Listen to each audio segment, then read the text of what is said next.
Hello, good morning. Welcome to Joy News at 6.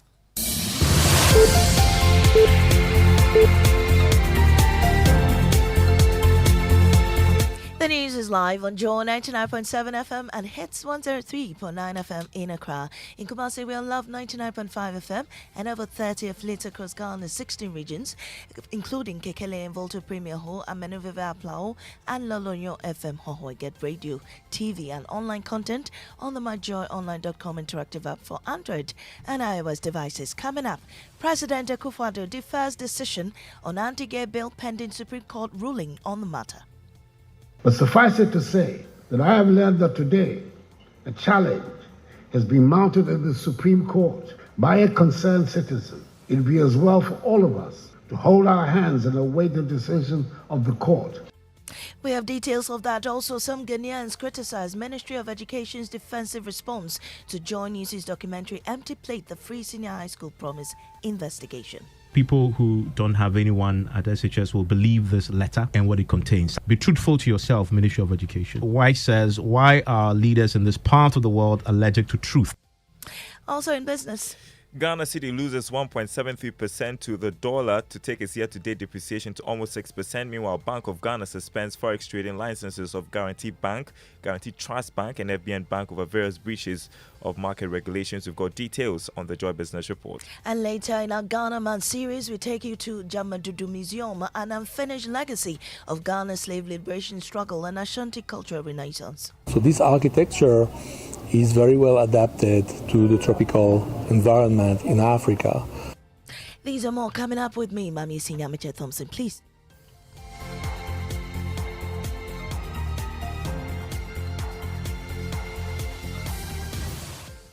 In our first story, President Akufo-Addo has opted to defer his decision regarding the anti-gay bill until a ruling is made by the Supreme Court on the matter brought before it by an individual. The Human Sexual Rights and Family Values Bill, which has stirred considerable debate, awaits the President's assent following its passage by Parliament last Wednesday. President Akufo-Addo's decision to await the court's judgment is to uphold the rule of law and respect due process. Here are excerpts of his address at the annual Diplomatic Corps News Conference at Pediasi Lodge. Your Excellencies, I'm aware that last week's bipartisan passage by Parliament of the proper Human Sexual Rights and Ghanaian Family Values Bill on a private member's motion has raised considerable anxieties in certain quarters of the diplomatic community and among some friends of Ghana that she may be turning her back on her hitherto enviable, long-standing record on human rights observance and attachment to the rule of law. I want to assure you that no such backsliding will be contemplated or occasioned. I think it will serve little purpose to go at this stage into the details of the origin of this proposed law, which is yet to reach my desk. But suffice it to say that I have learned that today a challenge has been mounted at the Supreme Court by a concerned citizen to the constitutionality of the proposed legislation. In the circumstances, it would be as well for all of us to hold our hands and await the decision of the court before any action is taken. The operation of the institutions of the Ghanaian state will determine the future trajectory of the rule of law and human rights compliance in our country. President Akufo-Addo there. Now, the Majority Leader Alexander Ofenyo-Marking has also urged citizens who are equally aggrieved by some provisions of the bill to also mount an action at the Supreme Court. And we know that the conditions in our prisons do not help in achieving that object of transforming, that object of correcting, that object of reforming people with such behavioral traits. So we have to proceed with some caution and again urge a strong view in testing the law at the Supreme Court. Perhaps a journalist can give it a try. But the Catholic Bishops' Conference has threatened to punish the governing New Patriotic Party if the president refuses to sign the bill into law. Despite concerns by the Finance Ministry could jeopardize Ghana's chances of getting 3 billion cedis from the World Bank, the Catholic bishops insist the bill must become law. Listen to Very Reverend Father Clement Kwesi Ejay on the matter. Those kind of things, whether somebody should be jailed, or because what are you looking for, deterrent or informative? Those are the things we can debate. But it doesn't mean that, in fact, the LGBTQ activities we should support. No, we will speak and we continue speaking against what we think is wrong. I know the Bishops' Conference will speak against it if the president refuses to sign. And you know the implications for him and his party. You know what implications? What implications are you referring to? Elections, voting. This thing should not be hidden. We work in the villages. People are listening. Well, one of the sponsors of the bill, Roxy Nelson Dafiamakbo, has indicated that they are open to an amendment of the prison terms if need be. My point is that if the issue of custodial sentence is what the president feels strongly about at this stage, he's mandated in the Constitution to make. Yeah, you've made that point, but I'm asking specifically you as a sponsor. If that comes, assuming it comes, would you support would you consider taking that out of the law? I am a member of the House, so we'll consider it. Yeah, and one of the sponsors of the bill, Roxy Nelson Dafiamakbo, in an interview with my colleague Evans Mensah on Newsnight last night. Now, there's growing disappointment among the public towards the Education Ministry's defensive stance on feeding in public senior high schools. Despite compelling evidence presented in the expose Empty Plate by Joy News, the ministry insists adequate provision has been made for student meals. But some people disagree. MFR Pau and Evans Mensah read comments from listeners on Newsnight. Charles Boabing says, Ministry of Education, we all know there are issues with food in the SHS. People who don't have anyone at SHS will believe this letter and what it contains. Be truthful to yourself, Ministry of Education. Jonathan Kuntunsi says the food given to our children at school is that bad. My twins at St. Rose's don't want to go back to school again because of the poor quality and quantity of food. Anonymous teacher in Cape Coast, he says, I'm a teacher in the SHS in the Central Region. I can tell you on authority that the food provided to students is of less quantity and quality. Look, if a class delays to go out of the classroom for breakfast or lunch, they will miss the meal. Even some of those who go don't get to eat. Well, additionally, other parents have expressed their anger towards the ministry, demanding immediate action to address the situation. Every week you have to send food to your children, and you have to find a teacher or somebody who lives in the school to cook for your child at your own expense. And they are sitting here telling us what? It's like we are punishing them just because of politics. When media bring out a report, you are coming out that you have gone to do investigation. In which school? We pay so much money in feeding our children every day. Every week, I have to send him close to 100 CDs. Away from that, in our Ghana Man series, we explored the Jame Dudu Museum, an ongoing project symbolizing Ghana's struggle for slave liberation and Asante cultural revival. Clinton Yabwa discusses its significance in fostering the acceptance of ancestral culture and driving economic development in Kwabre Hemang in the Ashanti region. That's more on the following report. In the quiet town of Besianse in the Ajoso traditional area, a deep history of rich culture and the ancient memorial is gradually getting buried in modernity.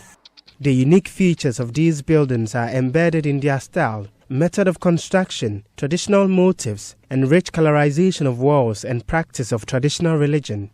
Ironically, the only 10 buildings that have survived till today are shrine houses of some powerful deities who have interceded and protected the Asantes. Gerard Chiom, expert, Heritage Management of the Ghana Museums and Monuments Board, explains the environmental and climate significance of the building. So there is a careful observation of the sun, the movement of the sun, and so on. So this architecture is very well adapted to the tropical environment in Africa. This site at Besianse in the Ajoso traditional area houses the Yautano deity, which is profoundly revered in the Asante worship. And that was a report by Clinton Yabwa. Now, management of Chef Smith, another chef attempting to break the Guinness World Record's longest cooking marathon, says they are faced by Chef Filer's failure to break the record. Chef Filer's team in a communique revealed that she was unsuccessful because she broke some rules. Despite this, management of Chef Smith, who is currently on a 32-day record attempt journey, is unfazed. Ramad Bashiru has more on this report, read to you. Ghana has become a hotbed for daring feat as individuals spice up their lives with Guinness World Record attempt. However, not every attempt ends in a standing ovation. Afua Santua and Shafila recently took a shot at breaking records, but alas, their kitchen symphony and singing marathon fell short. Does this mean hanging up the apron for good? Despite these spicy setbacks, Chef Ebenezer Smith and his crew insist they are not folding, but rather they are cooking up optimism, confident in Chef Smith's ability to turn up the heat. You know, Chef Smith is a self-motivated individual. You know, we started this with no support. So I don't think anything about Fila or Ifya or anything is a bother to us. And that's how we end this morning's bulletin. In our top story, President Akufo-Addo defers decision on anti-gay bill pending Supreme Court ruling on the matter. I am Amisi Nyamiche Thompson. Business is next on the Super Morning Show. Ago, me hearing ya wawa too. Kemba Ghana nyon ye joy. Akwabo. Miawezolo, miawezo. Mama wana akwabo. Barka da zuwan watan kasan Ghana a nan gidan Radio Joy. Obenim busumi eye Ghana busumi. Miawezo va Ghana month jila Joy 99.7 FM. Akwaba eba Ghana month on Joy. Mimabe akwaba wo Ghana siani lile yazo wo Joy. We invite all of you to join us this March as we celebrate Ghana here on Joy 99.7 FM. During this Ghana month, you will be treated to our history, tourism, arts and culture. Our music, our food, language, beliefs, and all that makes us unique as a people. Right here on Joy 99.7 FM. You'll also get to tell us stories about your region, town, or village and why we should make it a destination. Celebrating our uniqueness as a people. Ghana Month on Joy FM. Ghana Month on Joy. Ghana Month on Joy. Ghana Month on Joy. Ghana Month on Joy. Joyously Ghanaian. Ghana, we now have freedom. Millennium Insurance has enhanced its motor insurance policy cover to make life more comfortable for you, our valued clients, and in the event of vehicle breakdown whilst on the road. To ensure your safety and that of your vehicle, Millennium Insurance will ensure that your broken down vehicle is towed to a safe place within 1 hour of call and 30 kilometers radius from the place of breakdown. This service is absolutely free. Millennium Insurance, your trustworthy partner, is on standby to be of service to you. Contact us now on 0501 394 997 or 0501 285 821, 0501 394 997 or 0501 285 821. Millennium Insurance, your trustworthy partner. Dive into a new era of news consumption with myjoyonline.com, your go-to destination for cutting-edge journalism, giving you the most credible stories from business to politics and from sports to entertainment. Myjoyonline.com introduces an upgraded news website meticulously designed to empower you with an enriched browsing experience like never before. Experience the future of news browsing with myjoyonline.com. You know, Papa, see that? And it's Rickety car. Hey, Papa! Bobo, so how your engine now? It is half man, half amazing. Thanks to Quartz and you can feel better energy. Can't touch this. Actually, guys, so Sancho's engine just died like that. Yes, so somebody managed to convince him that there is a better engine oil than Quartz, and he switched. Sancho Panzapa. Now, which engine oil can be better than Quartz? No other, my guy. Quartz with its age-resistant technology, it keeps your engine younger for longer. Now you know. Have you guys seen the new bottle design? It's superb. Quartz 9000 from Total Energies there improves fuel efficiency. Why do you think Mr. Mane and Logoso have taken the Quartz Nation movement World Cup like that? Sorry. Chairman. Hey, Quartz. Keep your engine younger for longer. No matter your water needs, Syntex has it all. Syntex tank was first to introduce double layer tank, and now you can have as many layers as you want. Syntex Tank was first to introduce white inner layer tanks in Ghana and now introduces the customer specs order, which will let you order any color and size you want. Syntex Tanks gives you the biggest warranty of 7 years, which no other tank gives you. So whatever your water consumption, size of project or demand, choose Syntex Tank. Syntex Tank, stress-free. Syntex Tank, reliable. Syntex Tank, maximum guarantee. Call 0244 335 168, Kumasi 0505 555 666, or visit syntexgh.com. Syntex Tank, a strong, a tough. Agwavu. Okay, great. There was no biscuit this morning. Yes, a biscuit-free diet this morning. Hi. Morning. Yeah, good morning. So the president has been talking to the diplomatic community about this anti-LGBTQ bill. He says that some people want to take it to court, so let's all wait. Well. There are some who are asking, is this a different approach that he's using to the position he took during the passage of the e-levy? Yeah, I remember that. So people are seeing differences between the two. Well, I think perhaps that the caution or the worry here is about, the foreign donors and the fact that we will not be getting the monies that we get from them. But I mean, aside from that, I think that as a country, if we are taking decisions based on the fact that we are beggars, it doesn't bode well for us, and that for me is a problem. I mean, we should take a decision we believe in because we believe in them, and not because we depend on some people for some aid. And if we go ahead with this move, it's going to impact on what sort of funds you're going to get. But Akpafu, don't we already do this? Don't we already take all of the major decisions based on those who give us aid? We're in an IMF program, aren't we? Yeah, we are in an IMF program. That in itself is a decision based on those who give us aid. Right? All of our trade decisions that we make, who buys from us, what price we allow them to buy it at, the value of our currency, the value of our passport, pretty much everything to do with our position in the world is based on those who dash us money. Yeah. Isn't it? Yeah. But this should be different. This is the one that we should fight for our rights on. Okay. Well, I mean, the debate continues. Today we're getting into it all. But first, of course, let's get into a moment of gratitude. First, for the 6 a.m. news, brought to us by Total Energies. Total, we go the extra mile for you. And Millennium Insurance, your trustworthy partner. For the Joy Business Report, we give thanks to Omni Basic Bank, at your service.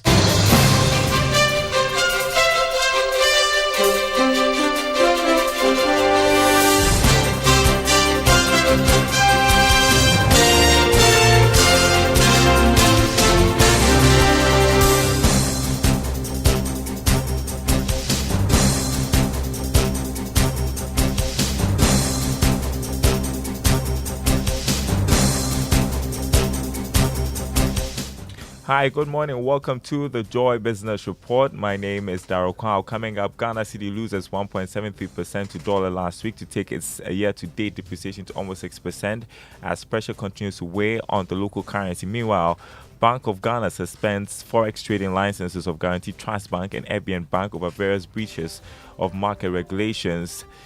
Thanks for being with us, everyone. Details coming up.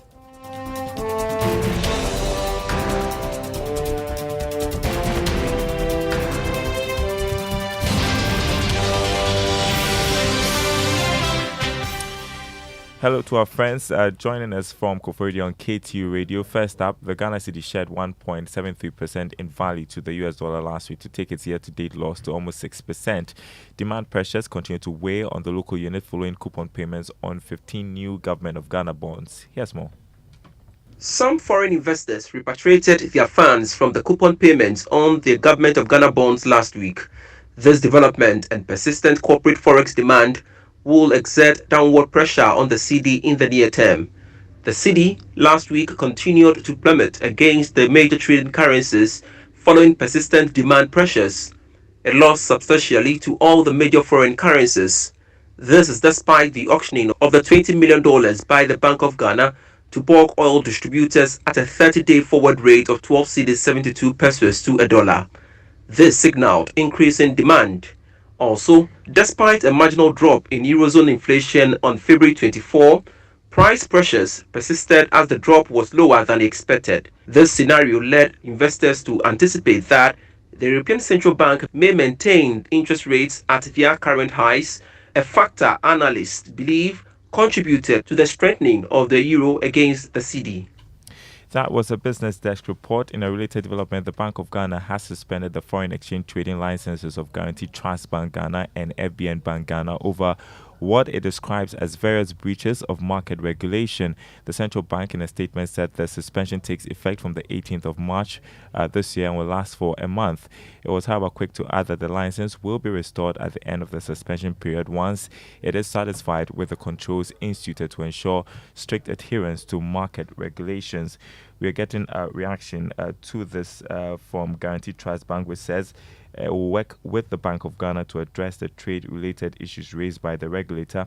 In a statement, the bank said it also is working with the relevant government agencies and has reached out to customers who submitted defective documentation to address the issue. Guarantee Trust Bank concluded that it will strengthen its anti-money laundering policies and implementation to prevent future occurrences. Let's take a look at the currency market this morning while we talk about the cedi. The dollar going for 13 cedis on the retail market, the pound going for 16 cedis 13 pesos, and the euro going for 13 cedis 98 pesos. Now, the International Monetary Fund says it cannot comment on the Anti-LGBTQI Bill and its impact on funding for Ghana's program. George Afi captures an email response to Joy Business from Washington, D.C. The IMF was responding to a set of questions sent by Joy Business, seeking some clarity on Ghana's program and whether funding to the country will be affected if Ghana goes ahead to sign the anti-gay bill. The fund, in an email, maintained that it will be premature to directly comment on the bill because of all these developments. The fund was, however, quick to add that as an institution, it embraces diversity and inclusion. It also stated in the email that its internal policies prohibit discrimination based on personal characteristics. The fund claims that as an institution, diversity and inclusion helps economies flourish. The fund also told Joy Business that it is still watching recent developments in Ghana closely. From the email, the IMF doesn't clearly state that, at least for now, Ghana could suffer badly if it goes ahead to sign the anti-gay bill. The email is coming at a time that the Finance Ministry, in a circular to President Akufo-Addo, is worried that the fund program could be affected if donor funding is frozen as a result of Ghana going ahead to sign the anti-gay bill. George Afi, with that report, economist Professor Lord Mensah has challenged claims by the Ministry of Finance that there could be serious economic implications on Ghana if President Akufo-Addo goes ahead to ascend the Anti-LGBTQ Bill into law. He contends the country will not risk losing more than $3 billion in World Bank support and other funding from donors, as there were no preconditions on some of these engagements with donor partners. Speaking to Joy Business, Professor Mensah said it is about time the country signals its economic independence by rationalizing expenditure. They've also attributed, the assenting of that bill to, the IMF program. I can tell you that there's nowhere in the IMF program that LGBTQ is mentioned. But then the president goes ahead to assent it, and we're able to do our homework very well. Look inwards, and then meet the IMF target. We'll still be enjoying the releases. And so, from where I sit, I don't think, the things they are mentioning will have much impact. You see, it's about time we signal our economic independence as a country. If we don't continue, how long have we been receiving this aid and grants and all those? And you heard economist Professor Lord Mensah. Now, the Ghana Trade Fair Company Limited says it will deepen its support for local businesses to embark on export. This is on the back of a report by the Oxford Africa Women Leadership Institute that indicates that over 90% of women-led businesses have not exported before. According to its chief executive, Dr. Agnes Edu, the Trade Fair Company will invest more in e-commerce to support these businesses. She spoke to Joy Business at the 28th Ghana International Trade Fair launch. Trade Fair Company Limited is a trade promotion, trade facilitation organization. So what we do is connect the small business to GEPA. or to MBSSI by creating these unique platforms. This year's theme, I mentioned earlier, that it is e-commerce that we are focusing on. That is one way to support local producers. People, small businesses who cannot afford to have their own websites or their own app, that's when Trade Fair will step in and actually create that platform. So going forward, it will be a permanent way. That was Dr. Agnes Edu, Chief Executive of the Ghana International Trade Fair Company Limited, speaking to Joy Business at the 28th Ghana International Trade Fair, which is ongoing at the West Hills Mall. Now, the National Information Technology Agency, NITA, has hinted of moves to regulate some critical areas of the digital market this year. According to the agency, this is expected to strengthen security in the ICT sector. Director of Technical Services, Solomon Richardson, has been explaining to Joy Business. What we have done is that we have identified certain specific spaces within the ICT sector, and we call them verticals. So we have something like e-commerce vertical.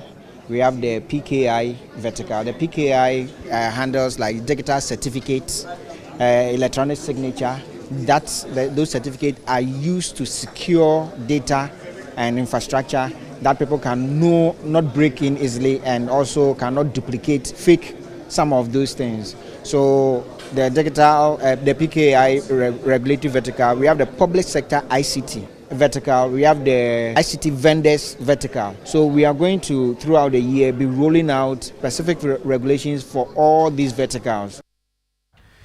You heard Solomon Richardson, Director of Technical Services at NITA. Now, the National Petroleum Authority says it is mindful about the impact of the increase in petroleum prices at the pumps on the economy. However, it argues the increase in its margins is as a result of developments on the international market. According to the authority, it is concerned about the availability and efficient distribution of petroleum products, hence the need to increase the margin. Here's Head of Economic Regulation at the NPA, Abbas Ibrahim Tasunti. Definitely, NPA is very mindful of the impact of price on the consumer, but we are also very mindful of the fact that the consumer needs to have access to the product. You see, if you don't have the product in the first place, then there's going to be a black market. You might end up even paying more than you're supposed to pay. So like I said, even though we are concerned about price, we are also concerned about ensuring that there's sufficient distribution of the petroleum products. And without the margins being set at the right rate, we will not be able to move the products, and there will be shortages. And I'm not sure we would want to have a discussion about shortages because of that consequence that will lead to. You remember NPA has in the past even reduced its margins before. If you take the bus margin, for example, the ministry directed us 2 years ago to reduce it from its level of 12 pesos 2 years ago, and it has remained that way until 16th February when it was restored to 12 pesos. So we have, even before this increment to last window, we reduced the margins. We reduced the UPF margin, for example, to 70 pesos before it was increased recently. Right. So these margins are reduced when there's a need to reduce them, but we want to ensure availability of petroleum products. Head of Economic Regulation at the NPA, Abbas Ibrahim Tasunti, on the commodity market this morning, crude oil dropped marginally to $82 a barrel. Gold increased by $2, selling at $2,116 an ounce. Cocoa trading at $6,586 a ton after going up by $259 from yesterday's trading. Turning to Investor Eye, don't give your bank account details or personal details to anybody just because you're promised huge and unrealistic returns on investments. Let's listen to Senior Manager in charge of Risk Management Department at the Securities and Exchange Commission, Zakaria Haruna Baba. One thing people should look out for, somebody's running business, you don't know who is running that business. What it tells you is that, you invest. Sometimes they say, bring 100 cedis, invest 100 and get 2,500 in the poster with 30 minutes of trade. You get this percentage. I mean, it's good to be true. It's too good to be true. You get me? Mm-hmm. So, people should be careful in giving out their bank account numbers, their Momo account numbers, their credit card numbers to the so-called cryptocurrency traders. Like Mr. Mensah said, this is not licensed, it's not regulated in Ghana. So if you are dealing with such people, they are mostly foreign companies or foreign platforms they use. And you don't know people who are behind these platforms, you see. So it's actually a warning. Investor Eye ending the Joy Business Report this morning. Thanks for listening. More news on our website, myjoyonline.com/business. The Super Morning Show continues with Kodri Yangson and the team. Yeah, indeed. So, we were talking about this earlier. All right. right? The president, speaking to the diplomatic community, this is what he said. But suffice it to say that I have learned that today a challenge has been mounted at the Supreme Court by a concerned citizen. It would be as well for all of us to hold our hands and await the decision of the court. Yeah. Okay. So we have to wait for the Supreme Court to give its verdict on this. But has the matter actually been taken to them yet? That's what we need to find out. All right. Okay. I don't know. We'll get some clarity. We'll try and understand where it's all going. But Perez music, I'm thinking. All right. Yeah. We're both big fans of Perez music, aren't we? Is it in Ga? Yes, of course. Okay, I want to hear how you say what the title is. Oh, this one there, you'll be it's disappointed. Easy, cool chop. This one there, I'll pass. Kafu. Which means what? Don't cry. Don't cry, right? Oh, yeah. This month I'll get a reduction on my rent.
Quite clearly here. He needs to do the say it right in Ghana.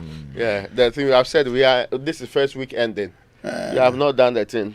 next week too, there's no prospect that you will do it. Why are you failing the masses of this country?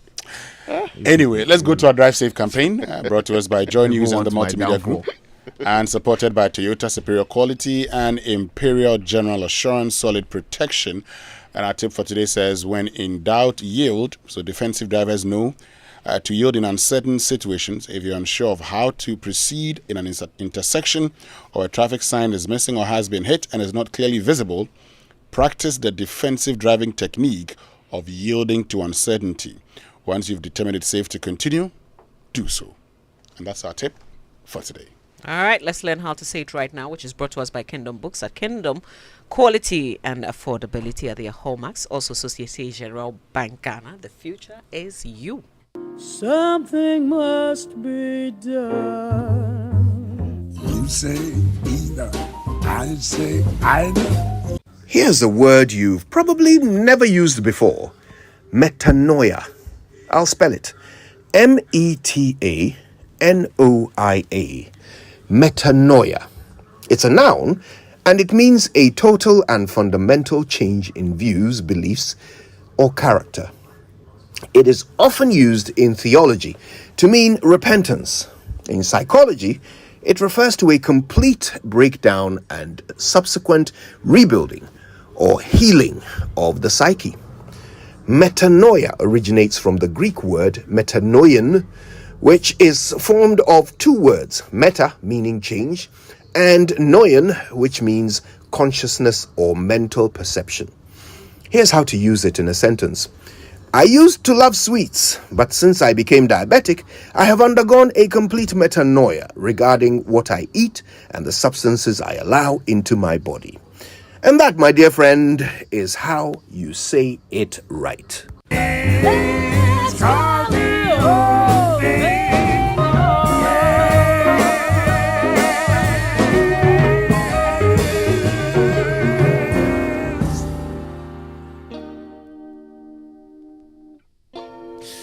All right, let's get into the news review brought to us by Syntex Tank, a strong, a tough, and Enterprise Insurance at 100. Yafini Promotion, celebrating our legacy, securing your future.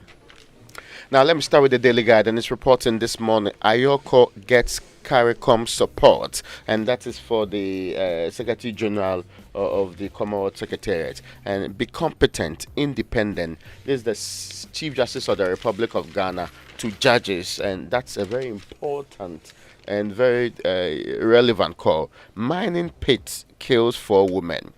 So 4 women have been declared dead while 2 others are in the hospital battling for their lives after a deep mining pit in which they were digging for gold suddenly caved in. This happened at Mansu Kumpesi in the Amansie South District of the Ashanti region.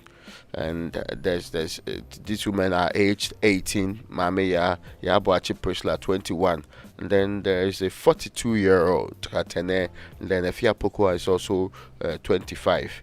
Well, say the bodies have been deposited at the St. Martin's Catholic Hospital morgue at Mansu Agoyesum. Terrible story. Yeah, these are young people too. Yes. 18, 21, 25. Yes. Then, middle, somebody around 42 to, yeah. So the other story, Anti-Gay Bill, Ghana to lose $3.8 billion World Bank funds. And that's what's on the front page. And Nana awaits Supreme Court decision to assent bill. Well, the Economy Times for this morning says Ghana's economy on a slippery path, cuts down on expenditure. Indeed. That's according to former Finance Minister Seth Tekbe. And Ghana's tax system needs reform is also here. That's still Seth Tekbe talking about that. And German government and ADB support creation of 1,600 jobs through the setting up of North Shore Apparel Ghana Limited in Savulugu. And that's it for the Economy Times for this morning. All right, I guess that means we can very quickly move in for the online review brought to us by Zenith Bank in your best interest and Goyle Good Energy. Now, Goyle PLC, your CIMG Hall of Fame and 2022 Petroleum Company of the Year, has taken the lead again. Goyle has opened ultra-modern liquefied petroleum auto gas service stations. That's gas service stations for cars. The modern auto gas service is safe. It's also clean and they offer affordable alternative fuel for your vehicle. Look out for the Gold Auto Gas station in the following areas: Bema Camp, Gold Service Station Accra, Peshi Gold Service Station in Accra too. There's a Pedu Junction one at Cape Coast. There's the in Pinsin. Yeah, as has been agreed, and we have agreed on that earlier. In Takrade, there's the Kentinkono one in Kumasi, and you know that Gold is delivering the safest and affordable gas at the most at your convenience, very close to you. Gold, good energy. Gold, Jenayedia. All right, now there's a story on my journal online that caught my eye. Okay, it's by Edna Obri, who's a lecturer at UPSA, and the title is "Unraveling the Threads of Unseasonable Warmth: A Climate Wake-Up Call." And it's very interesting because she draws a direct link between the strange heat that we're experiencing at the wrong end of the year, and the evidence of our rapidly changing climate. The debate has always been about really how fast is this climate change thing happening? Is it fast enough that we must worry, or is it negligibly slow?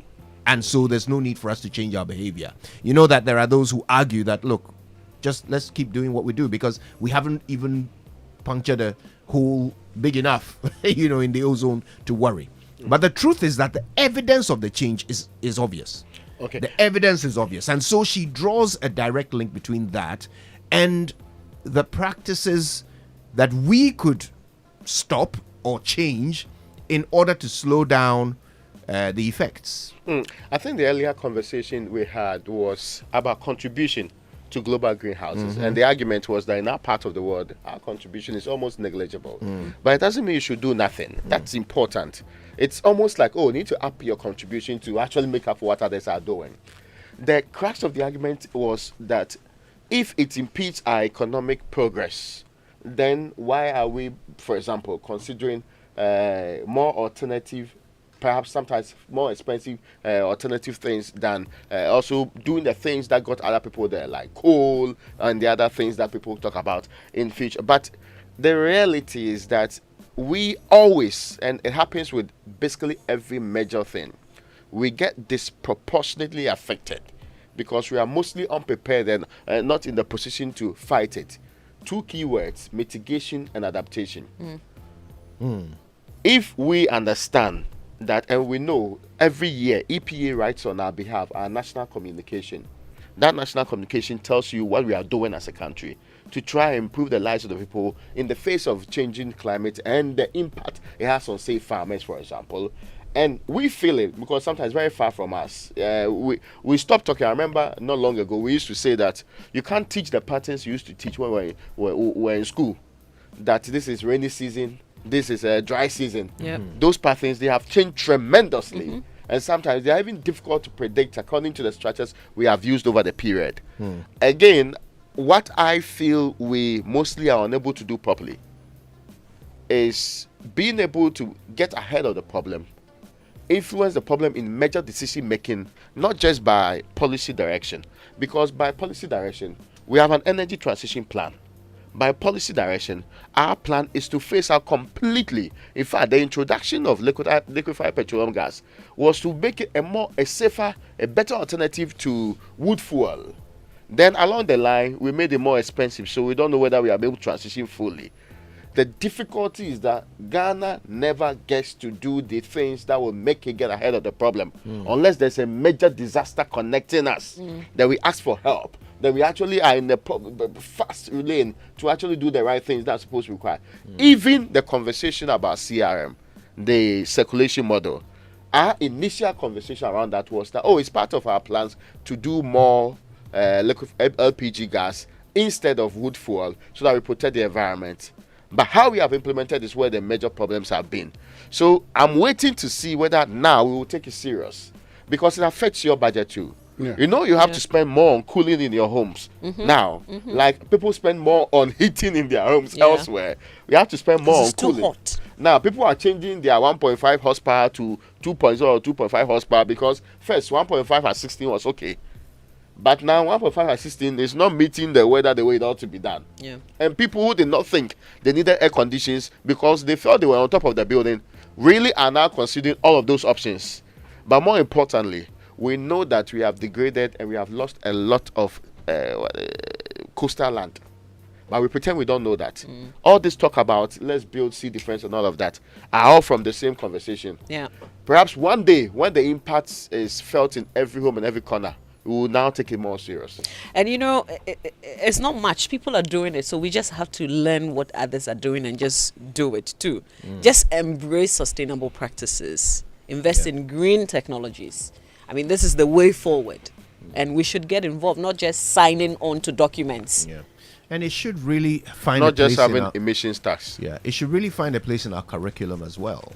It shouldn't be a confusing subject for generations coming. Yeah, I agree. Yeah, I agree. You know, but I just touch on the curriculum bit because yes, if it finds a place in our curriculum, we shouldn't make it as a recall thing to pass because one of the things we have done is to put things. Look, once we started talking about this, I remember that in somewhere 1993.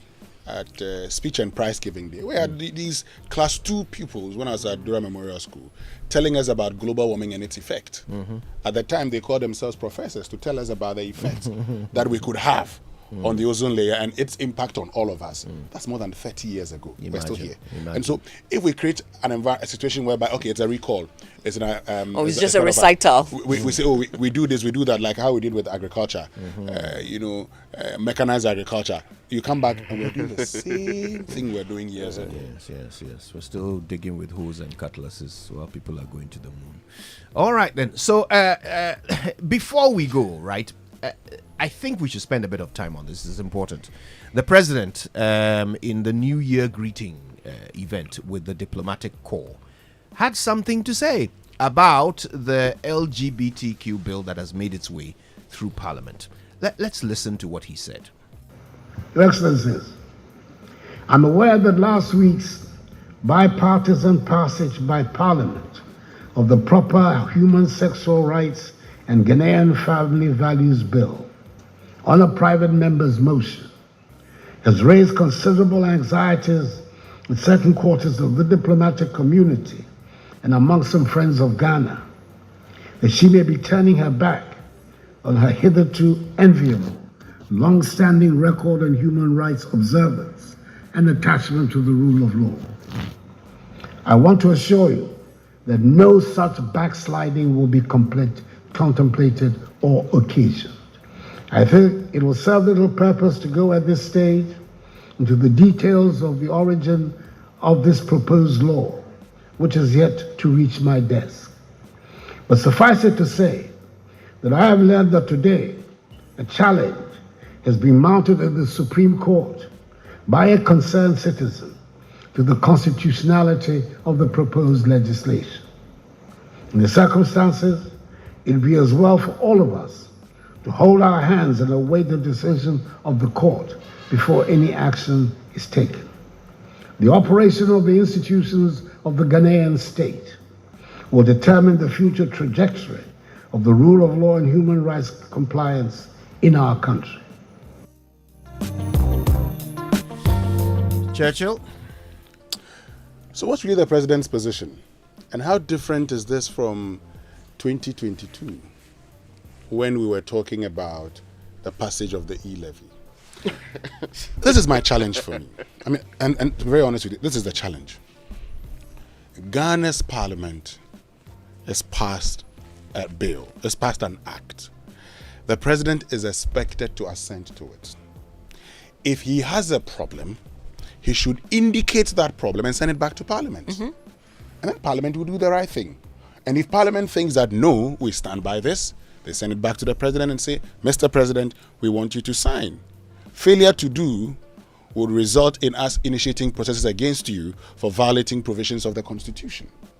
Why is the President trying so hard to find an excuse against a bill, an act of Parliament now passed, waiting to be assented, that has majority of Ghanaian support? Look, when this bill was first taken to Parliament, you saw the number of memoranda sent to Parliament in support of it.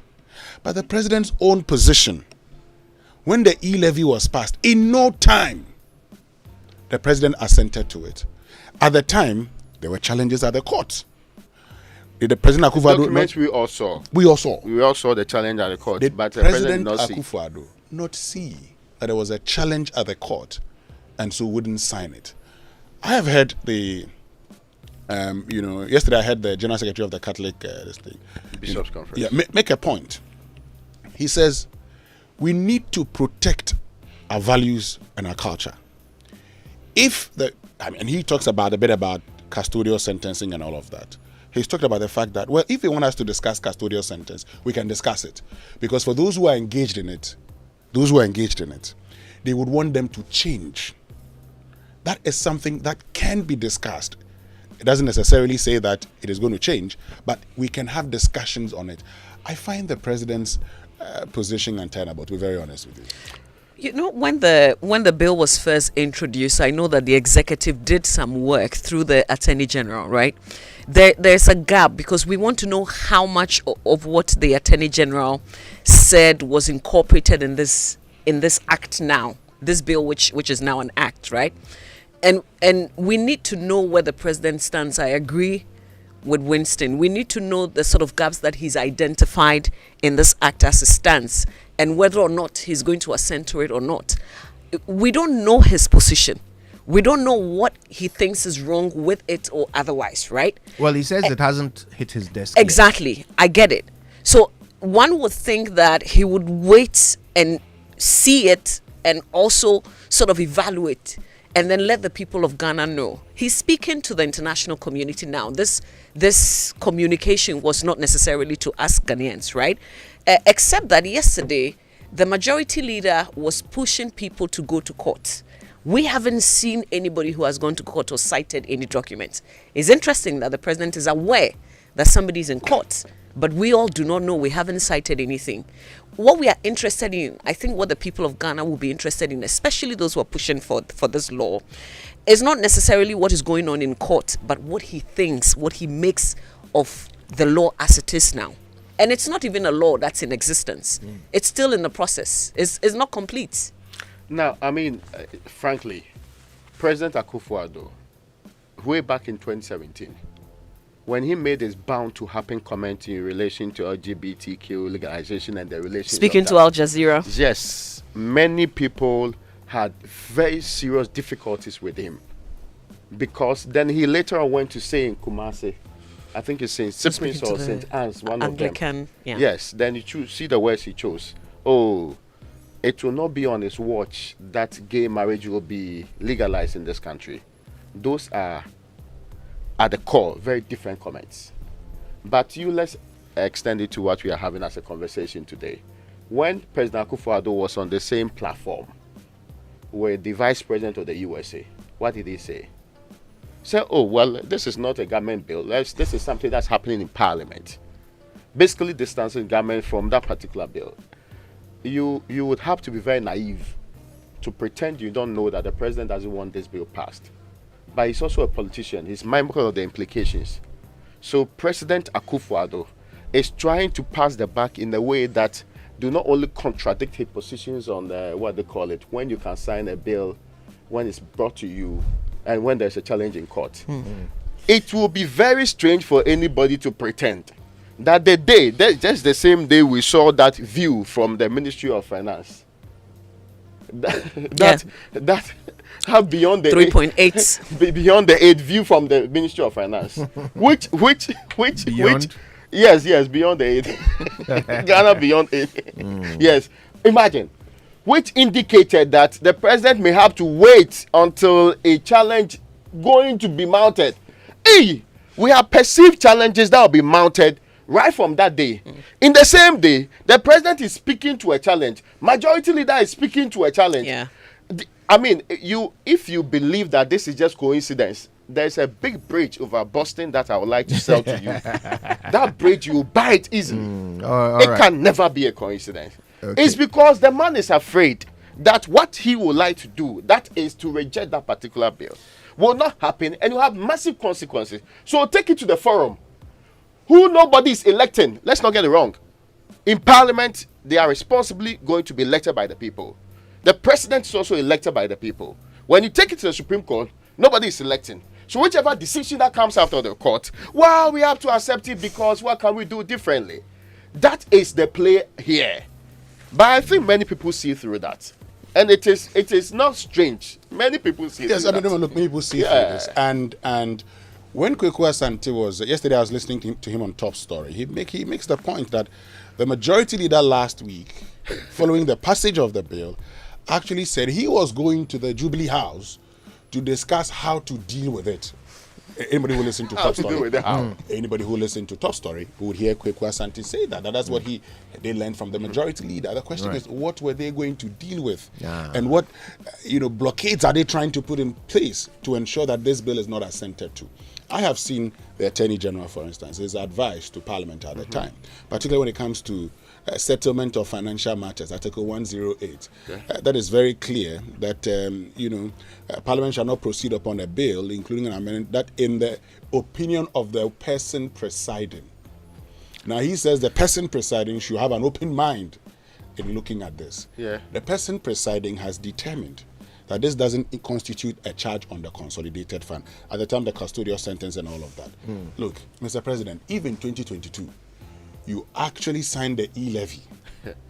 Even when, at the time, we knew that people had gone to court. I'm sorry, use that same principle and do this one too. All right, so it would seem from what he said to the diplomatic corps that he's suggesting that it's too early for his opinion to be shared. But he does share his opinion. Let me just point this out. He says in the first paragraph, I'm aware that last week's bipartisan passage by Parliament of the blah blah blah rights Ghana Family Values Bill on private members' motion has raised considerable anxieties in certain quarters of the diplomatic community and amongst some friends of Ghana that she may be turning her back on her hitherto enviable long-standing record on human rights observance and attachment to the rule of law. I want to assure you that no such backsliding will be contemplated or occasioned. This is a definitive position of the president that there will be no backsliding on the protection of human rights. Is that not definitive enough? Is there any question remaining about the position of the president here? Not to my mind. Anyway, we'll hear from you as well when we talk about these things a bit later on the show. Right now, though, it's just about time for us to go for the BBC News, and it is brought to you by Fidelity Bank, believe with us, and Old Mutual, 10 years of greatness in Ghana, here for a lifetime. For decades, we have helped businesses connect with their trade partners all over the globe.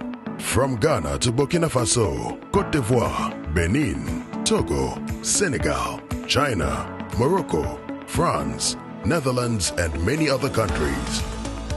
We have made it possible to bring Ghana to the world. We have brought small and medium businesses closer to their customers across the regions in Ghana with our SME support facilities.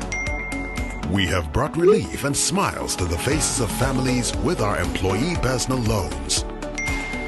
With our cutting-edge technology and digital support, we take the burden of complex thinking off you, making life simple. That is who we are, as close as a partner. Bank of Africa. We are indeed the African bank with the global reach.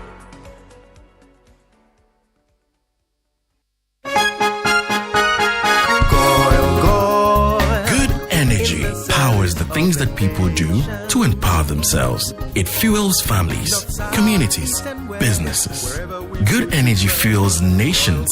It gets things going and keeps them moving. Good energy isn't just what we do, it's who we are. Goil, good energy. And that's why I choose Goil. I'm a Zuma Nelson, 3-time world boxing champion, and a patriot.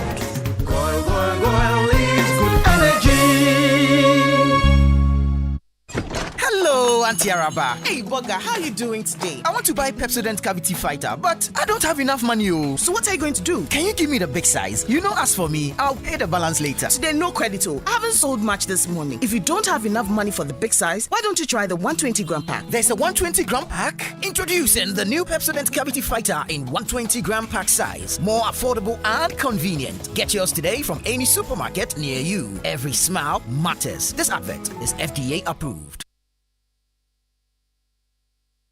At 8:30 GMT, Business Daily. Today, sustainable tourism is a bit of a fashionable phrase, but what does it actually mean? Concern is growing over carbon footprints set by travellers and by the tourism industry worldwide. We examine how the industry is trying to become more sustainable. This is the BBC World Service, the world's radio station.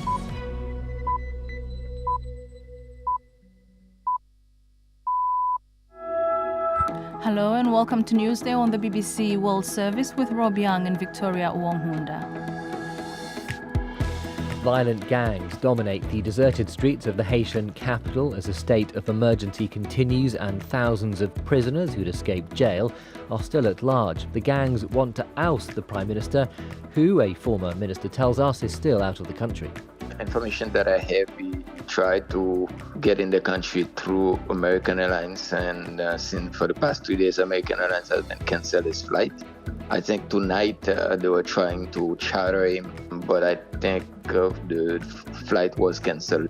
We'll also get the thoughts of a former US envoy to Haiti. Also coming up, the Vice President Kamala Harris of the United States has expressed deep concern over the humanitarian situation in Gaza during talks with the member of the Israeli War Cabinet. We'll go live to Jerusalem to get the latest after the news. Hello, I'm Neil Nunes with the BBC News. The Chinese premier has told the annual gathering of the National People's Congress that the economy is facing problems, some of which he described as acute. Li Qiang said there were risks and potential dangers in property development, local government debt, and smaller financial institutions. He said the government would boost growth by creating 12 million jobs in cities and cutting tariffs on advanced technology imports. More from our correspondent Stephen MacDonald in Beijing. A consumption-led recovery is going to be key. How they're going to boost consumption? Well, apparently by improving employment and also improving people's wages. Also needs to be more investment in research and development for science. Now, this is especially crucial for China because it's finding, as relations sour with various Western countries, it's finding it difficult to get high-tech stuff from other countries, so it needs to do all this stuff domestically. One of China's biggest property companies, Country Garden, has reported plummeting sale figures. They fell by 85% last month compared with a year ago, their Country Garden's worst figures for at least 5 years. South Korea's intelligence service says North Korea has stolen trade secrets that have enabled it to make its own semiconductors. It claims Pyongyang will use the technology to make weapons. From Seoul with more details, Jean McKenzie. South Korea's spy agency says the North has been targeting its semiconductor companies since last year and has managed to steal photographs and drawings of their products. North Korea is subject to strict international sanctions, which Seoul claims are making it difficult for it to get the parts it needs for its weapons program. But there is evidence Pyongyang is still able to procure technology illicitly. Last month, one of its weapons, which had been used against Ukraine, was found to contain components from US and European companies. Millions of voters across the U.S. are heading to the polls to choose the candidates for November's presidential election. Super Tuesday votes and caucuses are taking place across 15 states and one overseas territory. More from Sarah Smith. The first Tuesday in March is traditionally super in an election year because it's often when it becomes clear who the presidential candidates are going to be.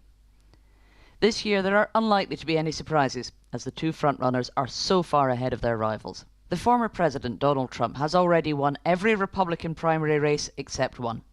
His only remaining challenger, Nikki Haley, scored a single victory in Washington, D.C. She's not expected to win any of the 15 states that are going to the polls today. The Trump campaign predicts he will have secured an unbeatable majority by the middle of March. BBC News. About 90 people are due to appear in court in Ho Chi Minh City in Vietnam's largest ever fraud case. A property tycoon, Trong My Lan, is among those accused of embezzling more than $12 billion from Saigon Commercial Bank. She's alleged to have arranged unlawful loans to shell companies over the course of a decade. There are reports that Ukraine's forces have used naval drones to hit a Russian patrol ship near Crimea. It's not clear if the vessel, the Sergei Kotov, has been destroyed. There had been overnight accounts on social media of explosions near the Kerch Bridge connecting Russia with occupied Crimea, forcing its closure to traffic.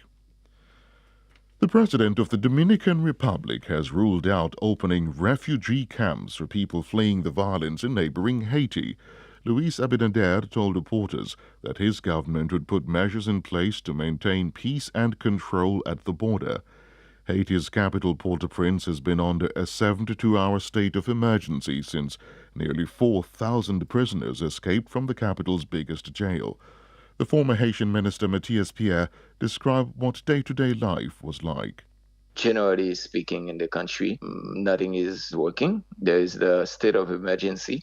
Definitely, people are scared to go out because when you have so many people out there armed and creating chaos, you don't know what you're going to get out there. So the best thing when you get in those situations in Haiti is to stay home. The French President Emmanuel Macron is due to arrive in Prague on Tuesday for a visit likely to be dominated by the war in Ukraine. France has backed a Czech initiative to buy up hundreds of thousands of artillery shells from outside the EU, although it's unclear so far how much money Paris is willing to contribute. BBC World News. Great news is here. Batmat is here again. XXL clearance sale. Guaranteed savings. From now till the end of April, the big sale continues. Get discounts of up to 70% off sanitary wares, light tiles, waterproofing, and all other product families. It's the year to get things done. Visit our showroom at the North Industrial Area next to the Winners Chapel, Ghana. Don't miss out. Batmat, welcome home.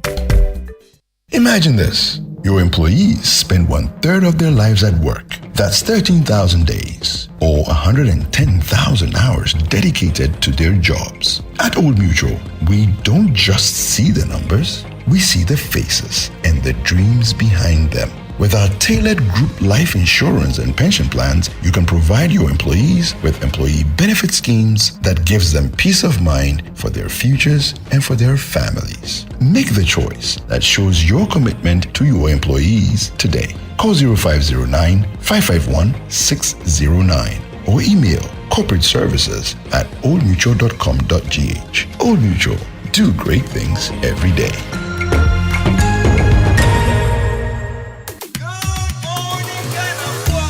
He's up bright and early, serving your premium morning radio show. The Morning Man. It's the Morning Man, Kojo Jackson.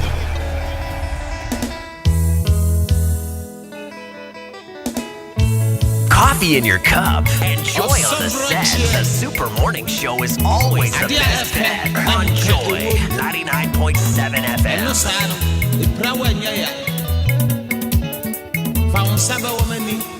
Odonchi niwe anyahe Osabrache fansabe womani Odonchi niwe anyahe Owonti na yatamfu bebre Nasu nimo ufra Adi omohua onteska yenyen nabo Osabrache fansabe womani Odonchi niwe anyahe Owonti na yatamfu bebre Nasu nimo ufra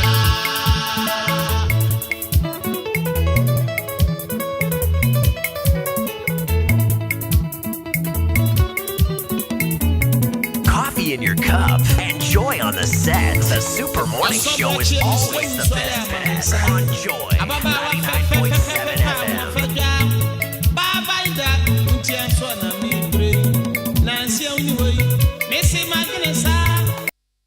Mama ya kiti kiti kiti amaka kiti kiti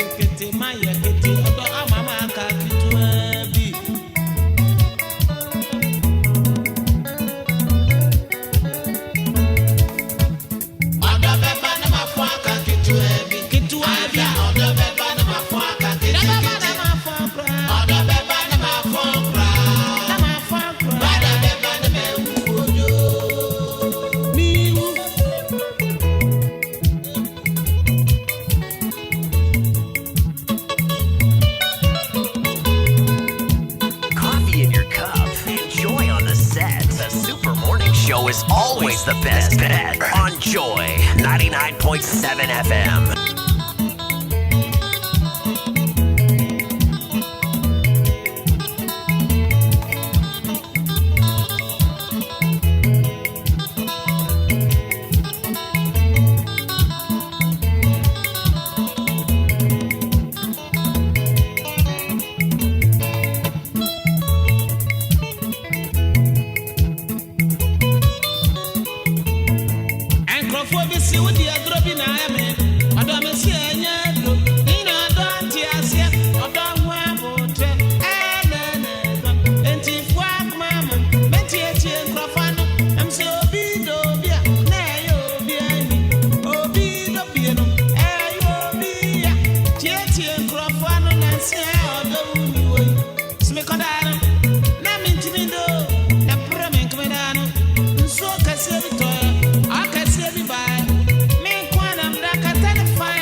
Coffee in your cup and Joy on the set. The Super Morning Show is always the best bet on Joy 99.7 FM.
the count of blessing is opposite. The way it is not good at all. And we have something gas and rice. The way the rice is, it's not nice at all. It's not nice. They claim they give you guys 3 square meal every day. Do you get it? 3 meals? Yes. Morning, afternoon, evening. Yes. You get them? Yes. Do you get a balanced diet of the food? We don't have fish, egg, nothing. Nothing like protein inside. Only flour mixed with oil. Nothing. We don't get breakfast. Breakfast is not good. We don't have anything like nothing. There's no sugar, milk. Nothing is packed. Oh, okay. So the meal is not balanced. So you have to bring your sugar? Yes, you need to bring your sugar to the dining room. And your milk and your bread? Yes. Bread too? Sometimes they give us bread, yes. Or sometimes you be eating a seafood bowls, stones, and things in the food. And sometimes the food is it a balanced diet? It's not a balanced diet. Sometimes you can be eating banku for a month. Yes, afternoon and evening, every day. Afternoon, evening. For the past 3 weeks, I've been eating rice till now. Yes, rice. Really? Just rice without nothing. Rice and gas. Just rice? Yeah, rice and gas. The gas is mixture of, will I say? Do you get fish or meat or something? Nothing like egg? No protein? Nothing. And then the point they give us is like no milk. Sometimes the milk, one thing, they'll have to share it with 10 pantries. One thing, they'll pour it like a drop. What 10 pantries. Yeah. And then the beans, they provide your own curry. And the beans too, like lazy. Sometimes you get to the hall, they will tell you there is no food, so go and depend on your chopper's food.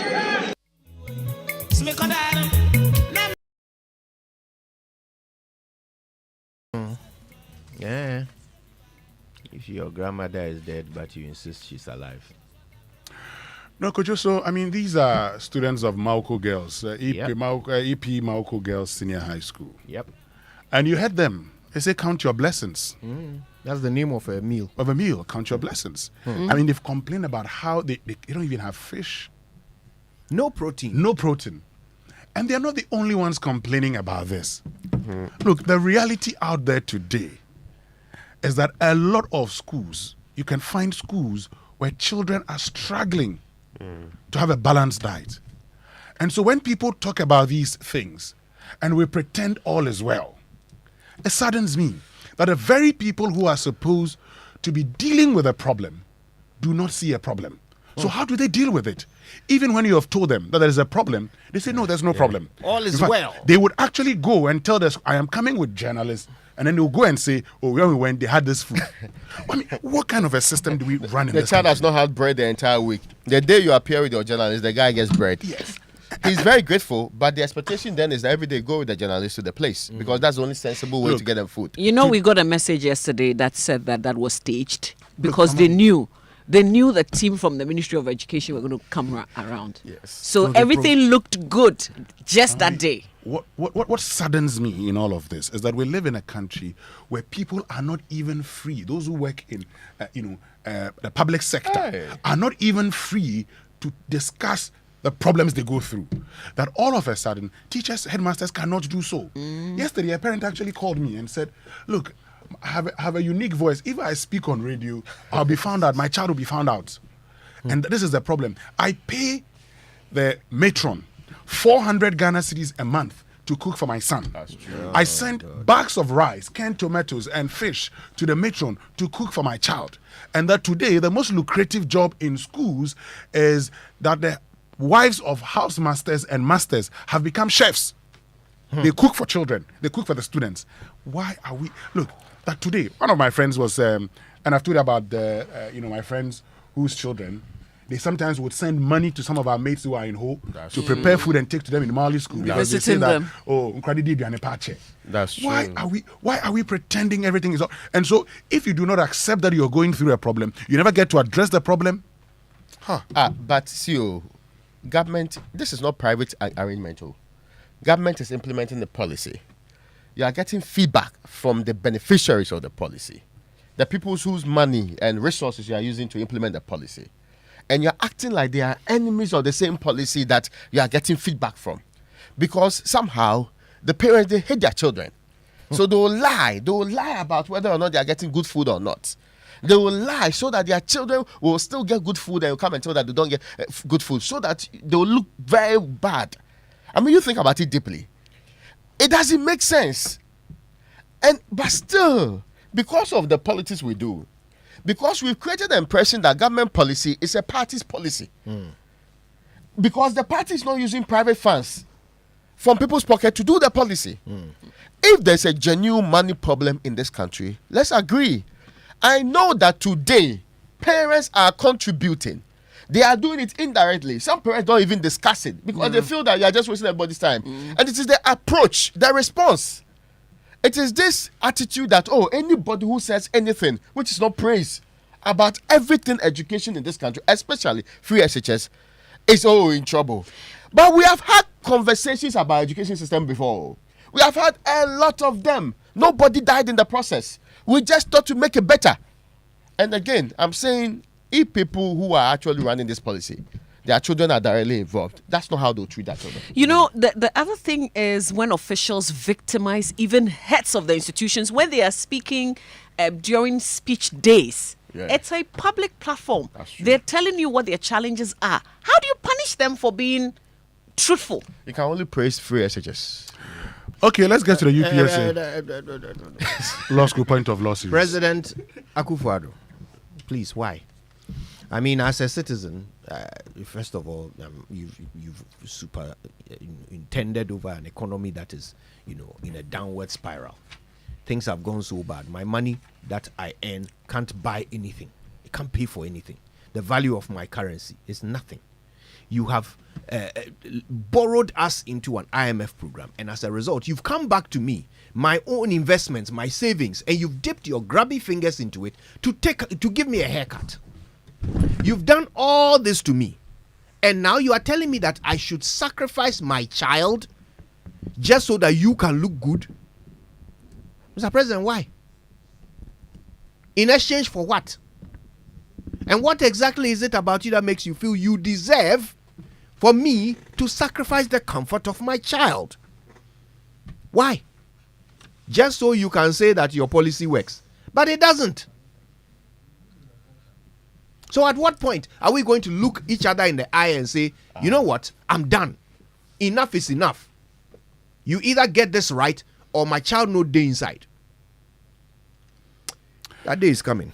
Anyway, so let's get to the UPSA Law School Point of Law series for today. And Raymond, you would love this one. It says, a child born within 300 days of the dissolution of a marriage is presumed to be the child of the husband, notwithstanding there having been no act of sexual intercourse between the parties in the intervening 300 days of the dissolution. Section 32(2) of the Evidence Act 1975 and RCD 323. I'll help you out because you're calculating. Use 10 months. Speak. I think that the law should take note that there can be paternity tests to determine whether somebody is a child or not child. Well, but the law is assumed. Presumption. Rebuttable presumption. Yeah, but I think the rebuttable presumption. The starting points for me. But it could be that you didn't do it. Wait. Hold on. Starting points is that if you're in a marriage, right, and the wife delivers, the presumption is that it is for the husband. Yes. But this notwithstanding, if she was previously married, so, like divorced, do you understand? And within that period, she delivers. See, that's where the presumption works. Well, it's only a presumption. But it's heavily rebuttable because there's DNA right now. Ah, yes. Anyway, and as looking at the face, you can see. Anyway, it's a very optimistic law, that one. Because let me tell you, 300 days or not, even within a marriage, it is possible that your wife delivers and it's not yours. Anyway, shout out to Dati Lamte and Co. Wake up to joy, joy, joy. Sunshine and joy in the morning time. Yeah. Wake up to the super morning show. Yeah. Wake up to joy, joy, joy in the morning.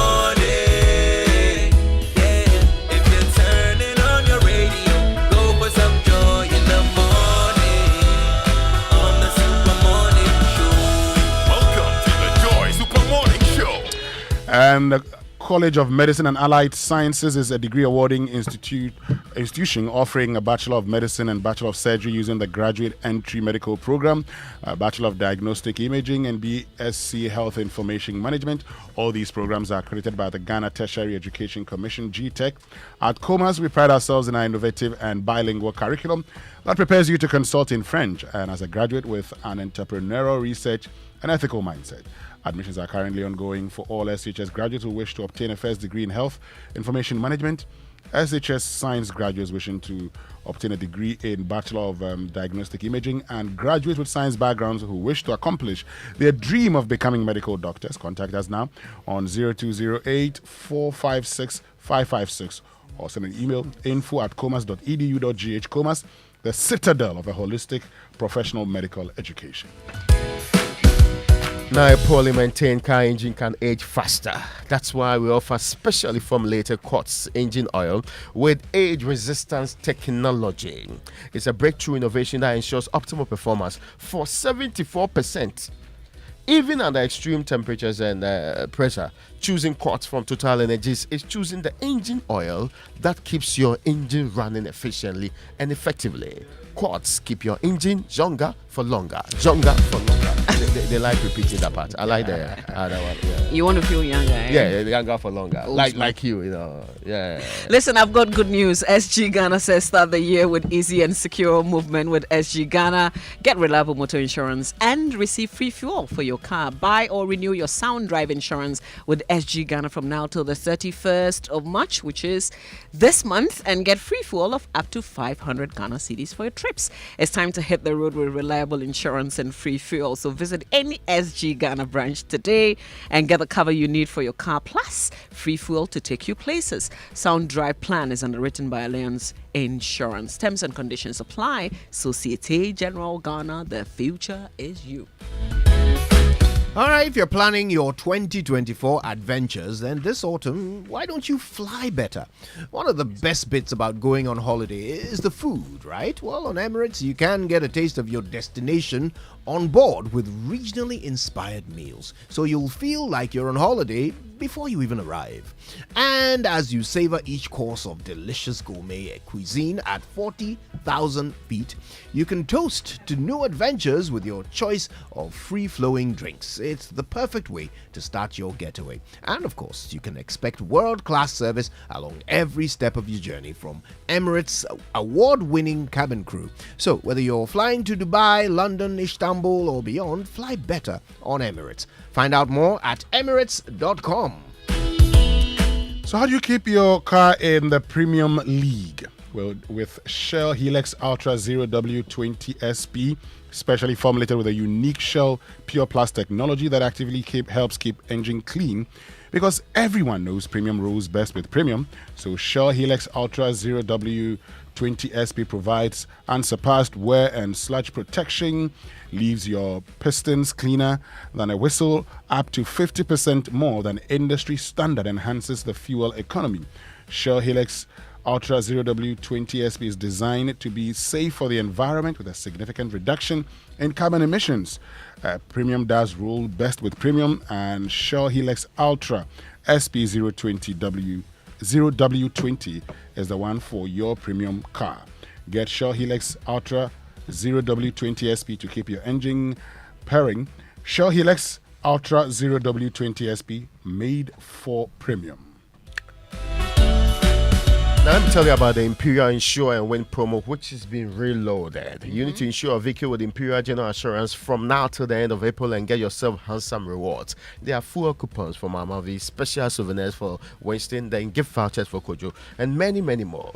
And here's the catch. During this reward period, your motor insurance policy will give you an automatic 1-year life insurance cover. That's for myself. You could also get brand new car tires and other car accessories as well. It is really reloaded, brand new car tires and other accessories. I saw your road this morning.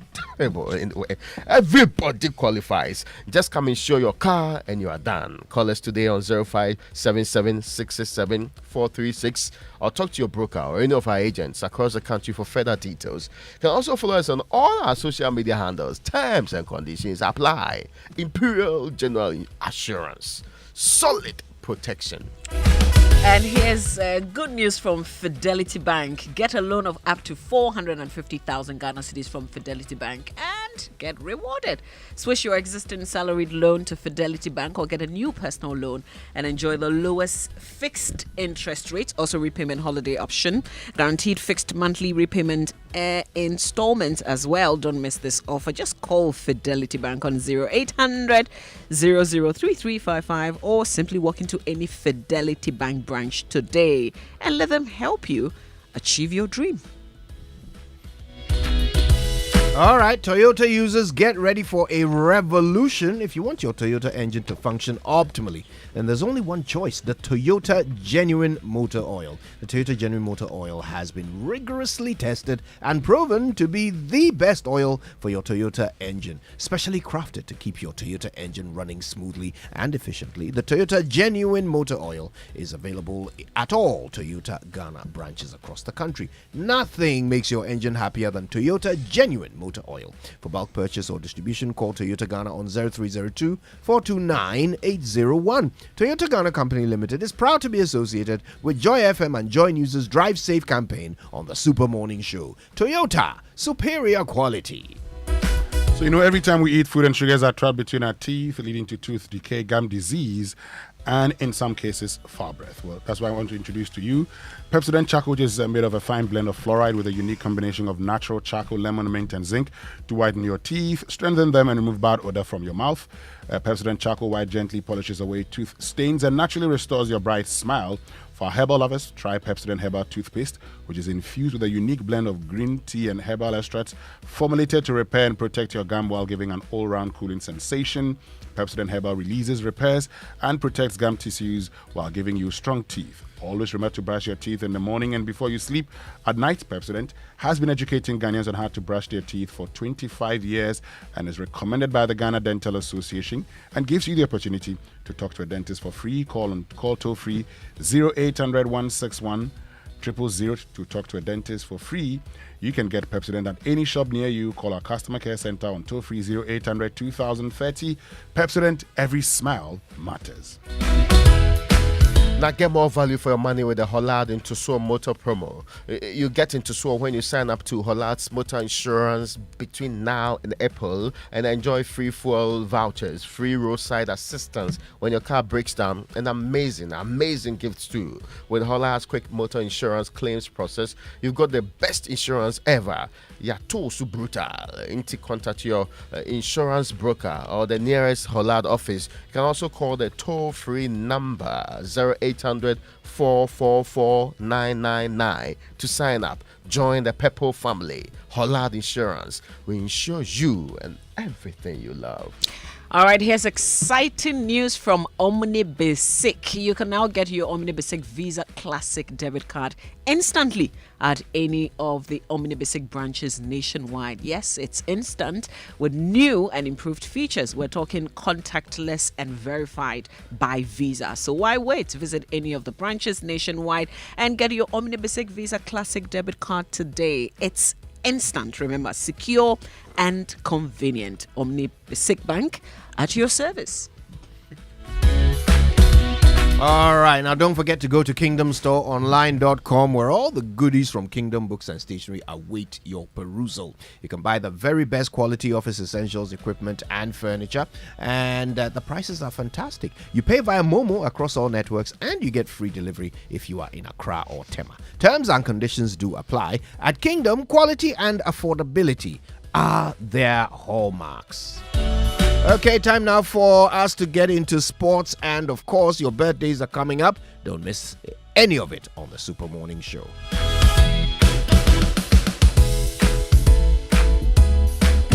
Can you hear it? The freedom in our songs, the sound of liberty that rings from Kaswa to Karaga, from Tamale to Takoradi. It's in the pestles that pound from coast to coast. It's in the busy offices, the crowded streets, and the noisy schools. It's in the wisdom of our elders and in the laughter of our children. It's in seeing how far we've come and looking at how much we can grow. It's in knowing that still Ghana go be. Happy 67th Independence Day, Ghana. MTN. Have you ever thought of the one that makes you complete? An escape from the clutches of interest charges. With the Standard Chartered Visa debit and credit cards, payments are completed at the speed of light, intertwined with interest earning accounts. You also get unbelievable rewards every time you swipe.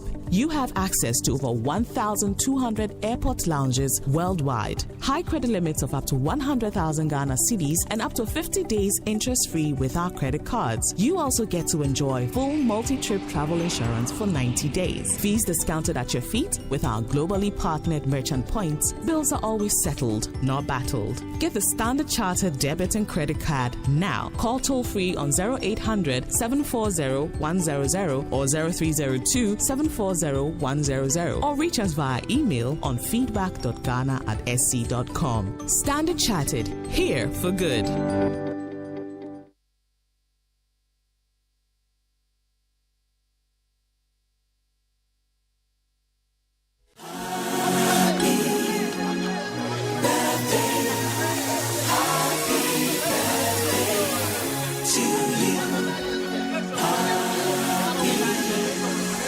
Yeah. Birthday messages on the Super Morning Show are brought to you by MTN. Everywhere you go. And Bank of Africa, the African bank with global reach. Bank of Africa, as strong as a group, as close as a partner. All right, whose birthday is it today? Let's see. So this one says, happy birthday to Augusta Ayi. You're 80 years today. It's a milestone which needs massive celebration. Wishing you God's favor, blessings. It's coming from your son, Sam Boabasa. And also today is the 70th birthday of Madame Lena Afi Logo. Okay. Now, the journey hasn't been smooth, but you've been a wonderful mother to us. We pray Jehovah's guidance and grace continues to be your portion. We love you, and it's from your children, Love Aklasi and Jerry Jabedi. And of course, from all of us, there's a group known as Fufuni Beer. We meet in her house. The house is the meeting point. I see. So we meet in her house. When I see her, the first thing I do is Tilly. Tilly. We have come. And she will say Anansi. She's a strong old woman. Yes. 70. 70 years. That's a powerful age. Tilly, happy birthday to you. Yes. But Tilly, as Tilly celebrates 70 years, I'm also celebrating 8 years 700 years of marriage. Yes. Can you believe that? Oh, really? No, I'm not going to attack you on it. I support 8 years of marriage. the way you say that's 700 nice. years. Thank you. Yes.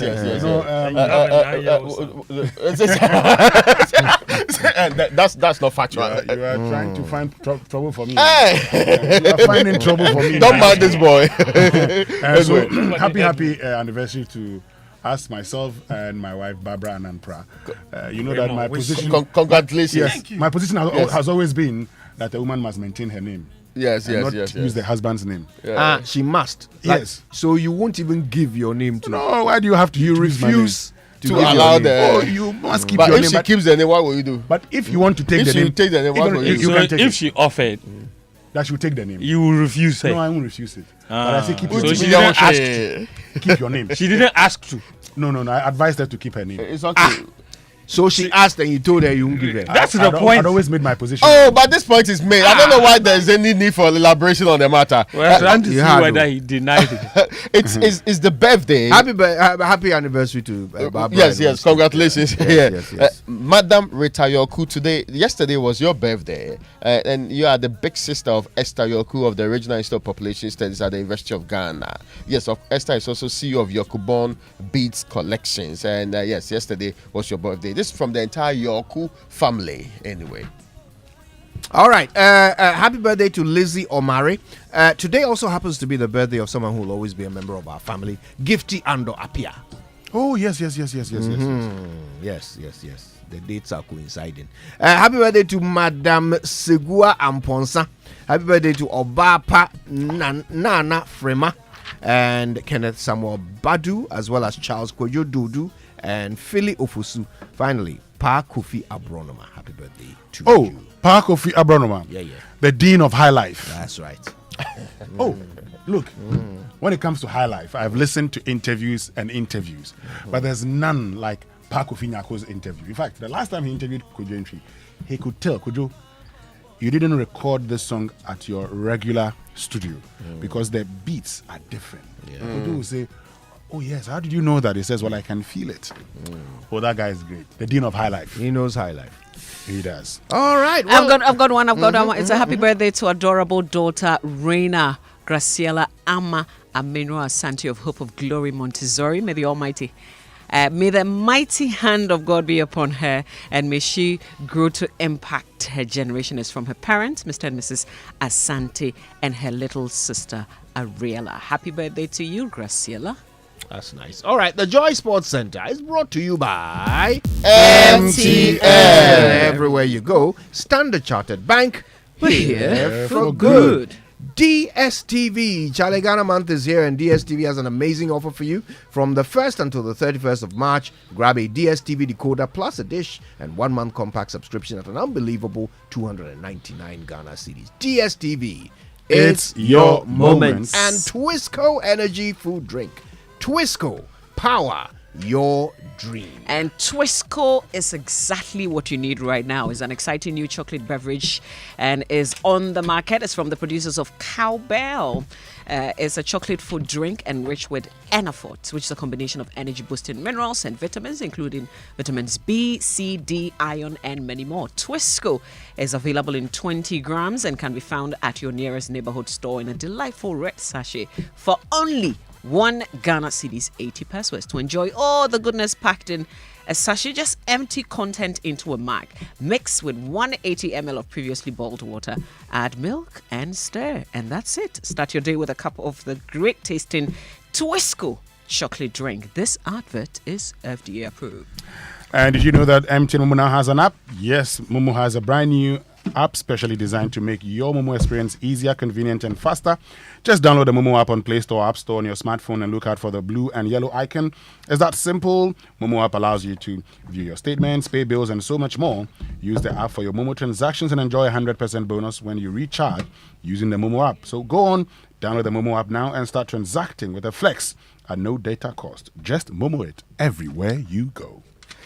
So, folks, imagine a world where your home or business is powered by the sun's boundless energy. I mean, picture your rooftop transformed into a solar sanctuary radiating with eco-friendly vibes and city-saving brilliance. Well, dream no more. With Standard Chartered's renewable energy loans, you can turn this dream into a dazzling reality. And guess what? Our renewable energy loans come at very low rates. That's right. We are not just offering loans, we are offering the keys to your solar-powered kingdom. Say goodbye to high electricity bills and step into a new world where every watt generated is a step towards a brighter, more sustainable future. So if you are ready to take control of your energy destiny, Doomsaw is there, and switch to solar today, give us a shout on any of the following numbers: 050-153-5789 or 050-153-5790. There is also this one,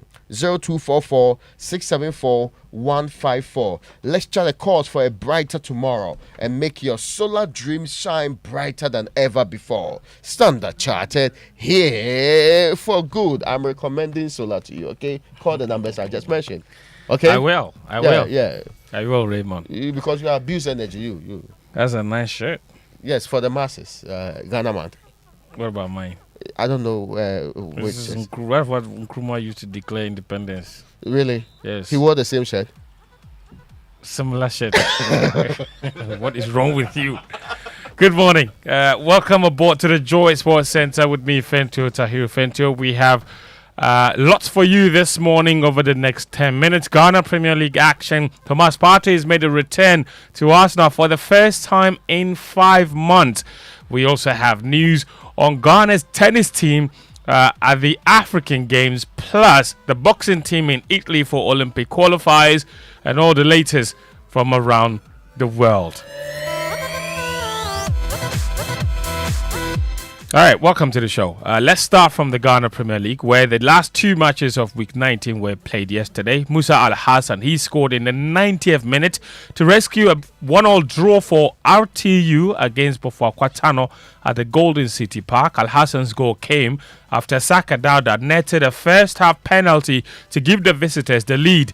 The draw means RTU remain bottom of the league table with 18 points from 19 matches, while Bofokwa are just 2 places above them with 19 points of their own from 19 games.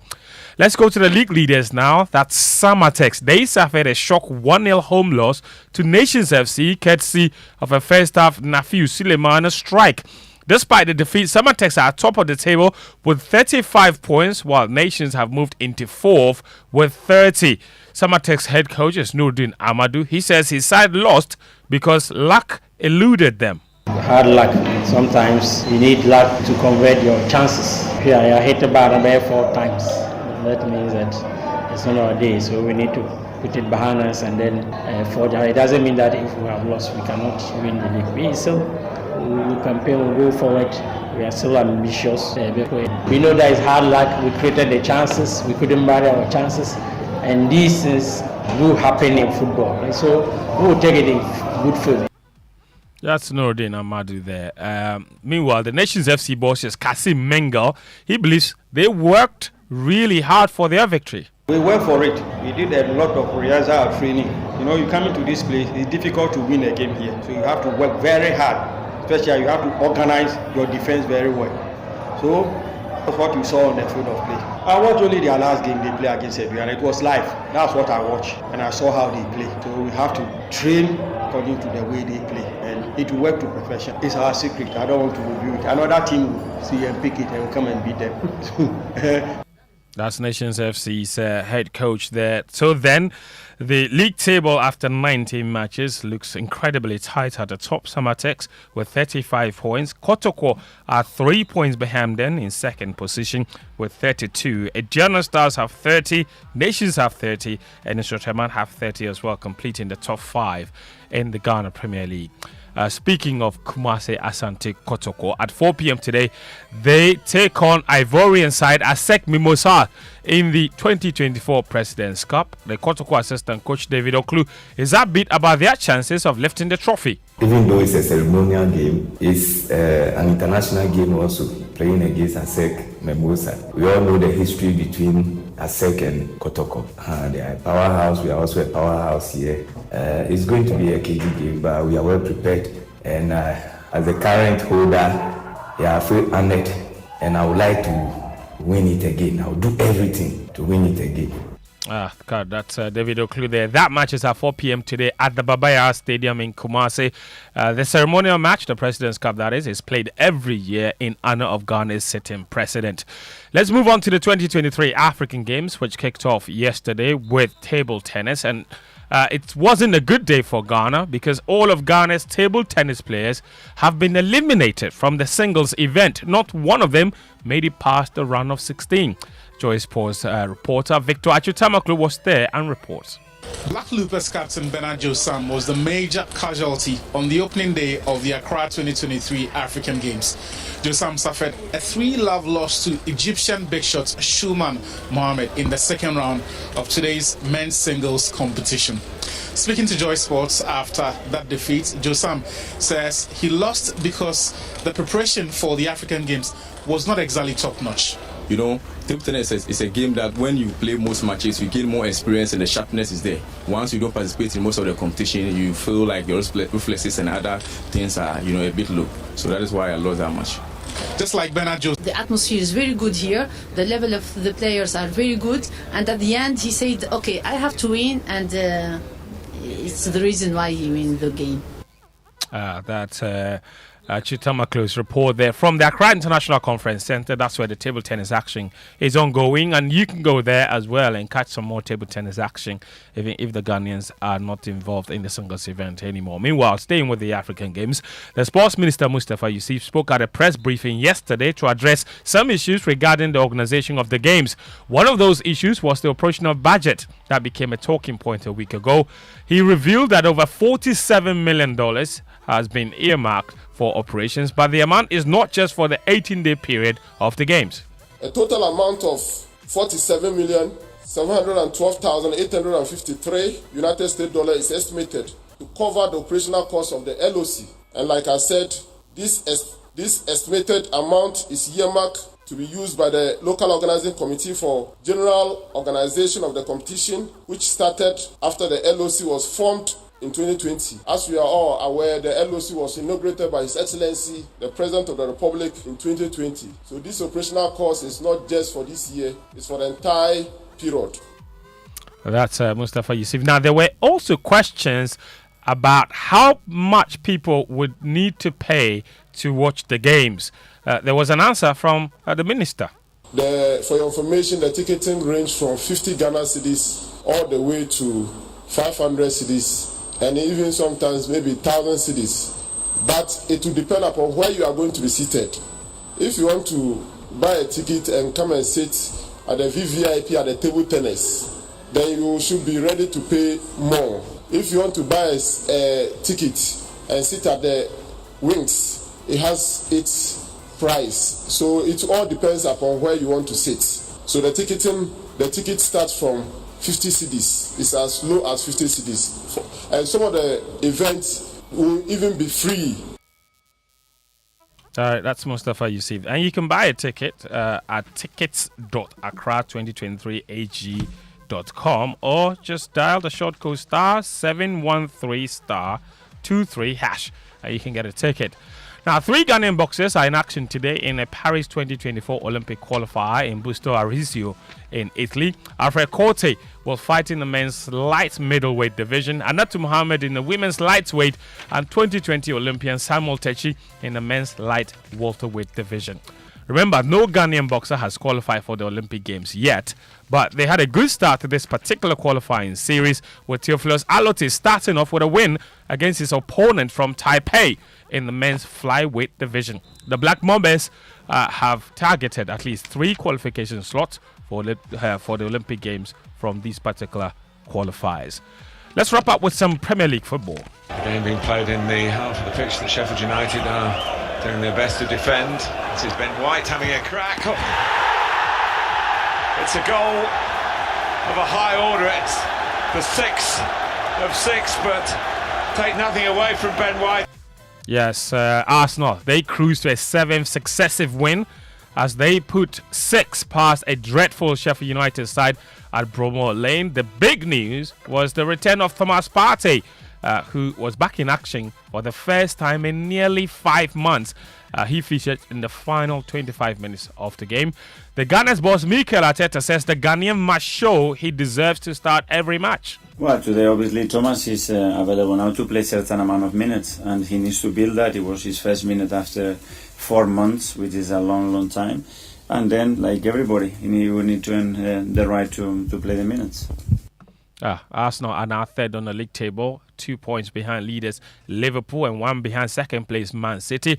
In Italy, Inter Milan moved 15 points clear at the top of Serie A with a 2-1 victory over Genoa on Monday night. Later today, UEFA Champions League returns to Joe FM. That's right. The reverse fixtures of the UEFA Champions League last 16 will kick off today. Struggling Bayern Munich are looking to overturn a 1-0 deficit when they take on Lazio at the Allianz Arena. We have live commentary on this particular network. In the other game, PSG face Spanish side Real Sociedad at the Anoeta Stadium. The French Giants are going into the game with a 2-0 advantage, but the PSG coach Luis Enrique says it wouldn't be an easy one for them, of course. But before we go, Mohammed Ben Suleiman, President of Motorsports governing body, the FIA, is under investigation for allegedly interfering over a Formula One race result. Now, a whistleblower has told the FIA that Ben Suleiman allegedly intervened to overturn a penalty given to Aston Martin's Fernando Alonso at the 2023 Saudi Arabian Grand Prix. The claim is in a report by an FIA compliance officer to his ethics committee, which has been seen by, of course, BBC Sport. Ben Suleiman and the FIA have not responded to requests for any comment. That's all the sports this morning on the Joy Sports Center. My name is Fento Tahiru Fento. Back to you, Mama V. All right. Thanks, Fent. How old is our player who plays for Arsenal again? Thomas Partey? Yeah. That is our player who plays for Arsenal. Yeah, Again, I think the don't Ghanaian. remember He's his Ghanaian. name. You don't remember his name? I forgot for a second. But I'm just asking, how old is he? Thomas is 31 this Okay. year. All right. Yeah. Okay. I Just mean, how does curious. that matter in anything? No, it's though? just the injuries, right? I'm Yeah. just thinking about how old Oh, he you think is. it might be age related? I don't know. Might be. I Maybe his have- body's giving up on him. I don't know. You should tell me. I am not an injury expert. Okay, all right. Certainly, yeah. It could be a whole lot of other factors other than just like. I think he just has he's one player that uses his strength a lot. Okay. Yeah, and the way he holds onto the ball sometimes can also attract injuries and hard tackles here and there. But he's really been very unfortunate with injuries, to be fair. Thomas, top player. All right. Arsenal have missed him. They would be much better with him back in the team now. All right. Thanks, Fence. What is Samuel Dabi doing? Sir Alex Ferguson Jr. He's coming to wind his arms like this. There's plenty of sports stories for you to go and explore on myjoyonline.com. For now, Fentio, thank you very much for the Sports Center here on the Super Morning Show. And our social media messages always brought to you by EcoBank, a better way, a better Africa. Also Provident Insurance. With Provident, man, you're covered.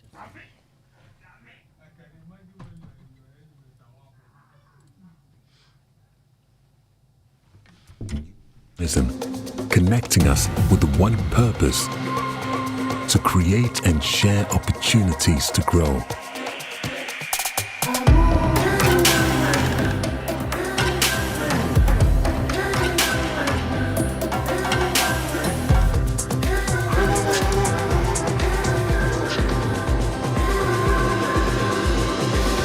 Today, we are making a brighter tomorrow, built by our dreams and our energy. Across our continent, across the world, we are creating a better way to a better future. A Pan-African future. Together. EcoBank. A better way, a better Africa. Hello, fair driver. Are you sending the sales? Boss, medicana kopim. Hey, what the car to me so? Boss, you no renew the insurance. Charlie, I didn't have time. I had to go to the farm. You can insure on the farm. And I had to go to the market too. You could have insured in the market. I had to cook supper for my wife. Boss, you could have insured in the market. But how? By texting or buyer on 0242 426 396 to help insure with Provident Insurance on WhatsApp from anywhere. Annie, bebia. With Obaya, now you can insure your car anywhere, anytime. On WhatsApp, text Obaya on 0242 426 396 today. With Provident, man, you are covered. Coffee in your cup and joy on the set. The Super Morning Show is always the best bet on Joy 99.7 FM.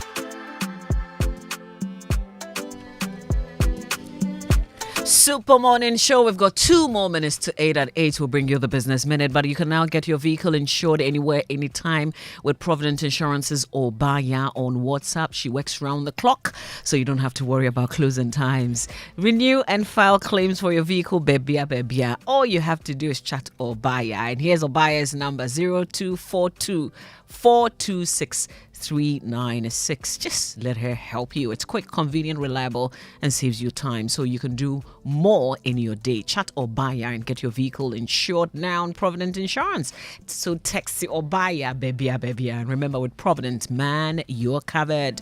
And if you happen to find yourself in a money emergency, please don't panic. Just remember star 770 hash is the EcoBank money emergency number. Star 770 hash, that's the secret. It gives you instant access to loans, fund transfers, utility payments, airtime and data purchases. There's so much more you can do with star 770 hash even without data. So there's no need to panic when you find yourself in any money emergency. EcoBank will always come to your rescue. Just remember star 770 hash. It should be saved on your phone, so you can dial it anytime for solutions to your money emergencies. EcoBank is the Pan-African bank. Coffee in your cup and joy on the set. The Super Morning Show is always the best bet on Joy 99.7 FM. Providence Insurance and EcoBank bringing us our social media messages. Please get in touch with us on the show via WhatsApp on 055-111-199-7. Also, post on X, Joy997, and at the hashtag JoySMS. You can find us on Facebook as well. We're streaming on myjoyonline.com. It's exactly 8 a.m. now, and it's time for us to bring you the business minutes. Thanks to Consolidated Bank Ghana CBG, we stand with you, Anointed Electricals, the generator expert, and Waika Re Capital together towards tomorrow. Here's the Joy Business Minutes. Hello, welcome to the Joy Business Minute, brought to you by Consolidated Bank Ghana. We stand with you, Anointed Electricals, the generator experts, and Waika Re Capital together towards tomorrow. The Ghana cedi shed 1.73% in value to the US dollar last week to take its year-to-date loss to almost 6%. Meanwhile, the Bank of Ghana suspended the foreign exchange trading licenses of Guarantee Trust Bank Ghana and FBN Bank Ghana over what it describes as various breaches of market regulations. Economist Professor Lord Mensah has challenged claims by the Ministry of Finance that there could be serious economic implications on Ghana if President Akufo-Addo goes ahead to assent the Anti-Gay Bill into law. And China has set an ambitious growth target of around 5% for this year as it outlined a series of measures aimed at boosting its flagging economy. And that's the Joy Business Minute, brought to you by Consolidated Bank Ghana. We stand with you, Anointed Electricals, the generator experts, and Waika Re Capital together towards tomorrow. Super Morning Show. It's the most action-packed breakfast show in town. The hottest music, the best giveaways, the great interviews, and all the laughter and fun you can imagine. Don't miss the Super Morning Show on Joy 99.7 FM. It's the best breakfast show in town.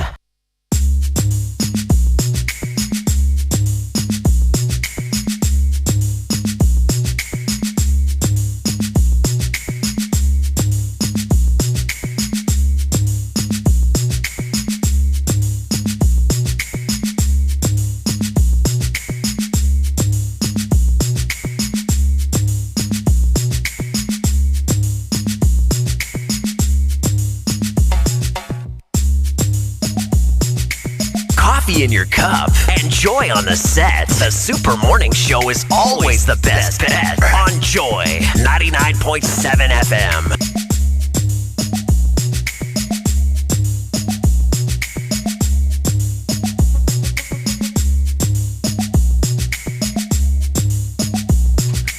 All right, it's 2 minutes after 8. This is the Super Morning Show. You just heard the business minutes. Thanks to Consolidated Bank Ghana CBG, we stand with you. Anointed Electricals, the generator experts, and Waika Re Capital together towards tomorrow.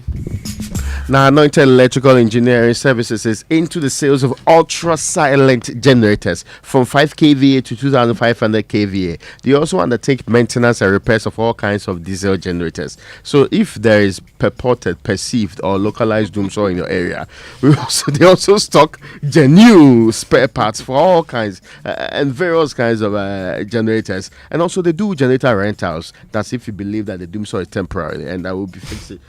Is the 2 weeks over? There's a minister who said that it will be in 2 weeks, and that was last week, right? That was last week. So hopefully by the end of this week, it's still not over. Yes. Hopefully we will. Boys are still sleeping in paradise. Yes. No, but that's true. Boys are still sleeping in actually. paradise. I mean, look, it's terrible.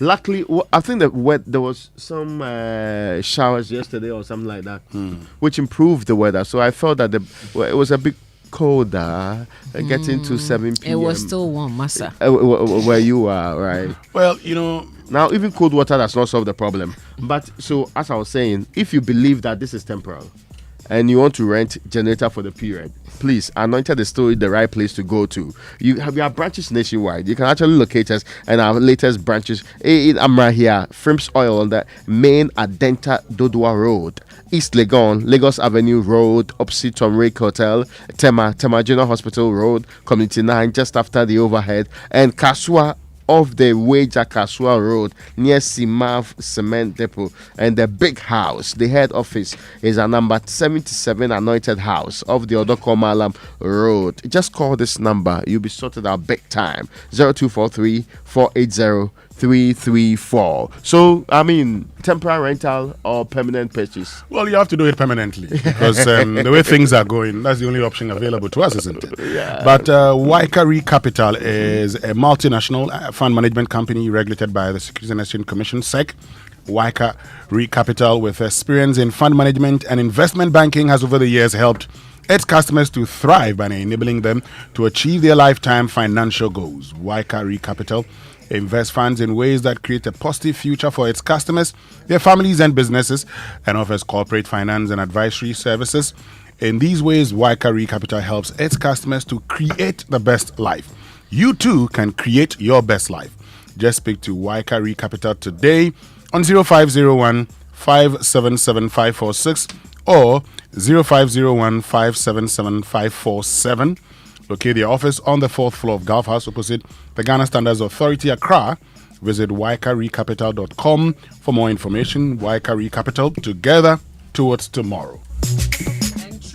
Trade financing comes with its own complexities, but at CBG, we believe that doing business should always be hassle-free. So are you an importer or an exporter? Are you looking to improve your global trade experience? Then look no further. With CBG's Trade Solutions, your trade financing problems will be an issue of the past. Take advantage of our trade solutions to foster long-term partnerships, reduce the risk of doing business, and expand your international trade transactions. Our trade solutions offer you working capital support and an opportunity to build a good credit history. Visit any of CBG's 114 branches nationwide to discuss your import finance, pre-shipment, import duty finance, shipping guarantee, financing needs. For further inquiries, contact CBG on 0302 216,000 or send an email to talk to us at cbg.com.gh or just visit CBG on social media. They've got handles on Facebook, Instagram, and X, formerly Twitter. Terms and conditions apply. CBG, we stand with you. Raymond, I was just watching your sweetheart Mama V, doing that LPM. And the excitement in her face. Yeah, Mama V. When Mama V is excited, you need to ask a question or two. Yes. But, we know you. Yesterday was Fifi Taki's birthday. Oh, Yes. My boyfriend. Hey, Raymond is here. So, Raymond Fifi is Taki. Raymond is side guy. Fifi Taki, belated happy birthday to you.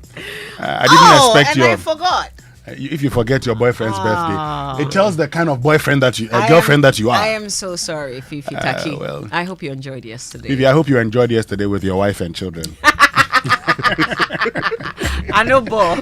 I like my position. Oh, that's just by the way. I'm proud of it. You have been rejected. You are here saying, I know, Bo. Please, can I move on to this one? Is somebody jealous here? Not at all.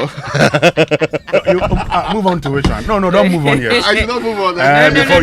No.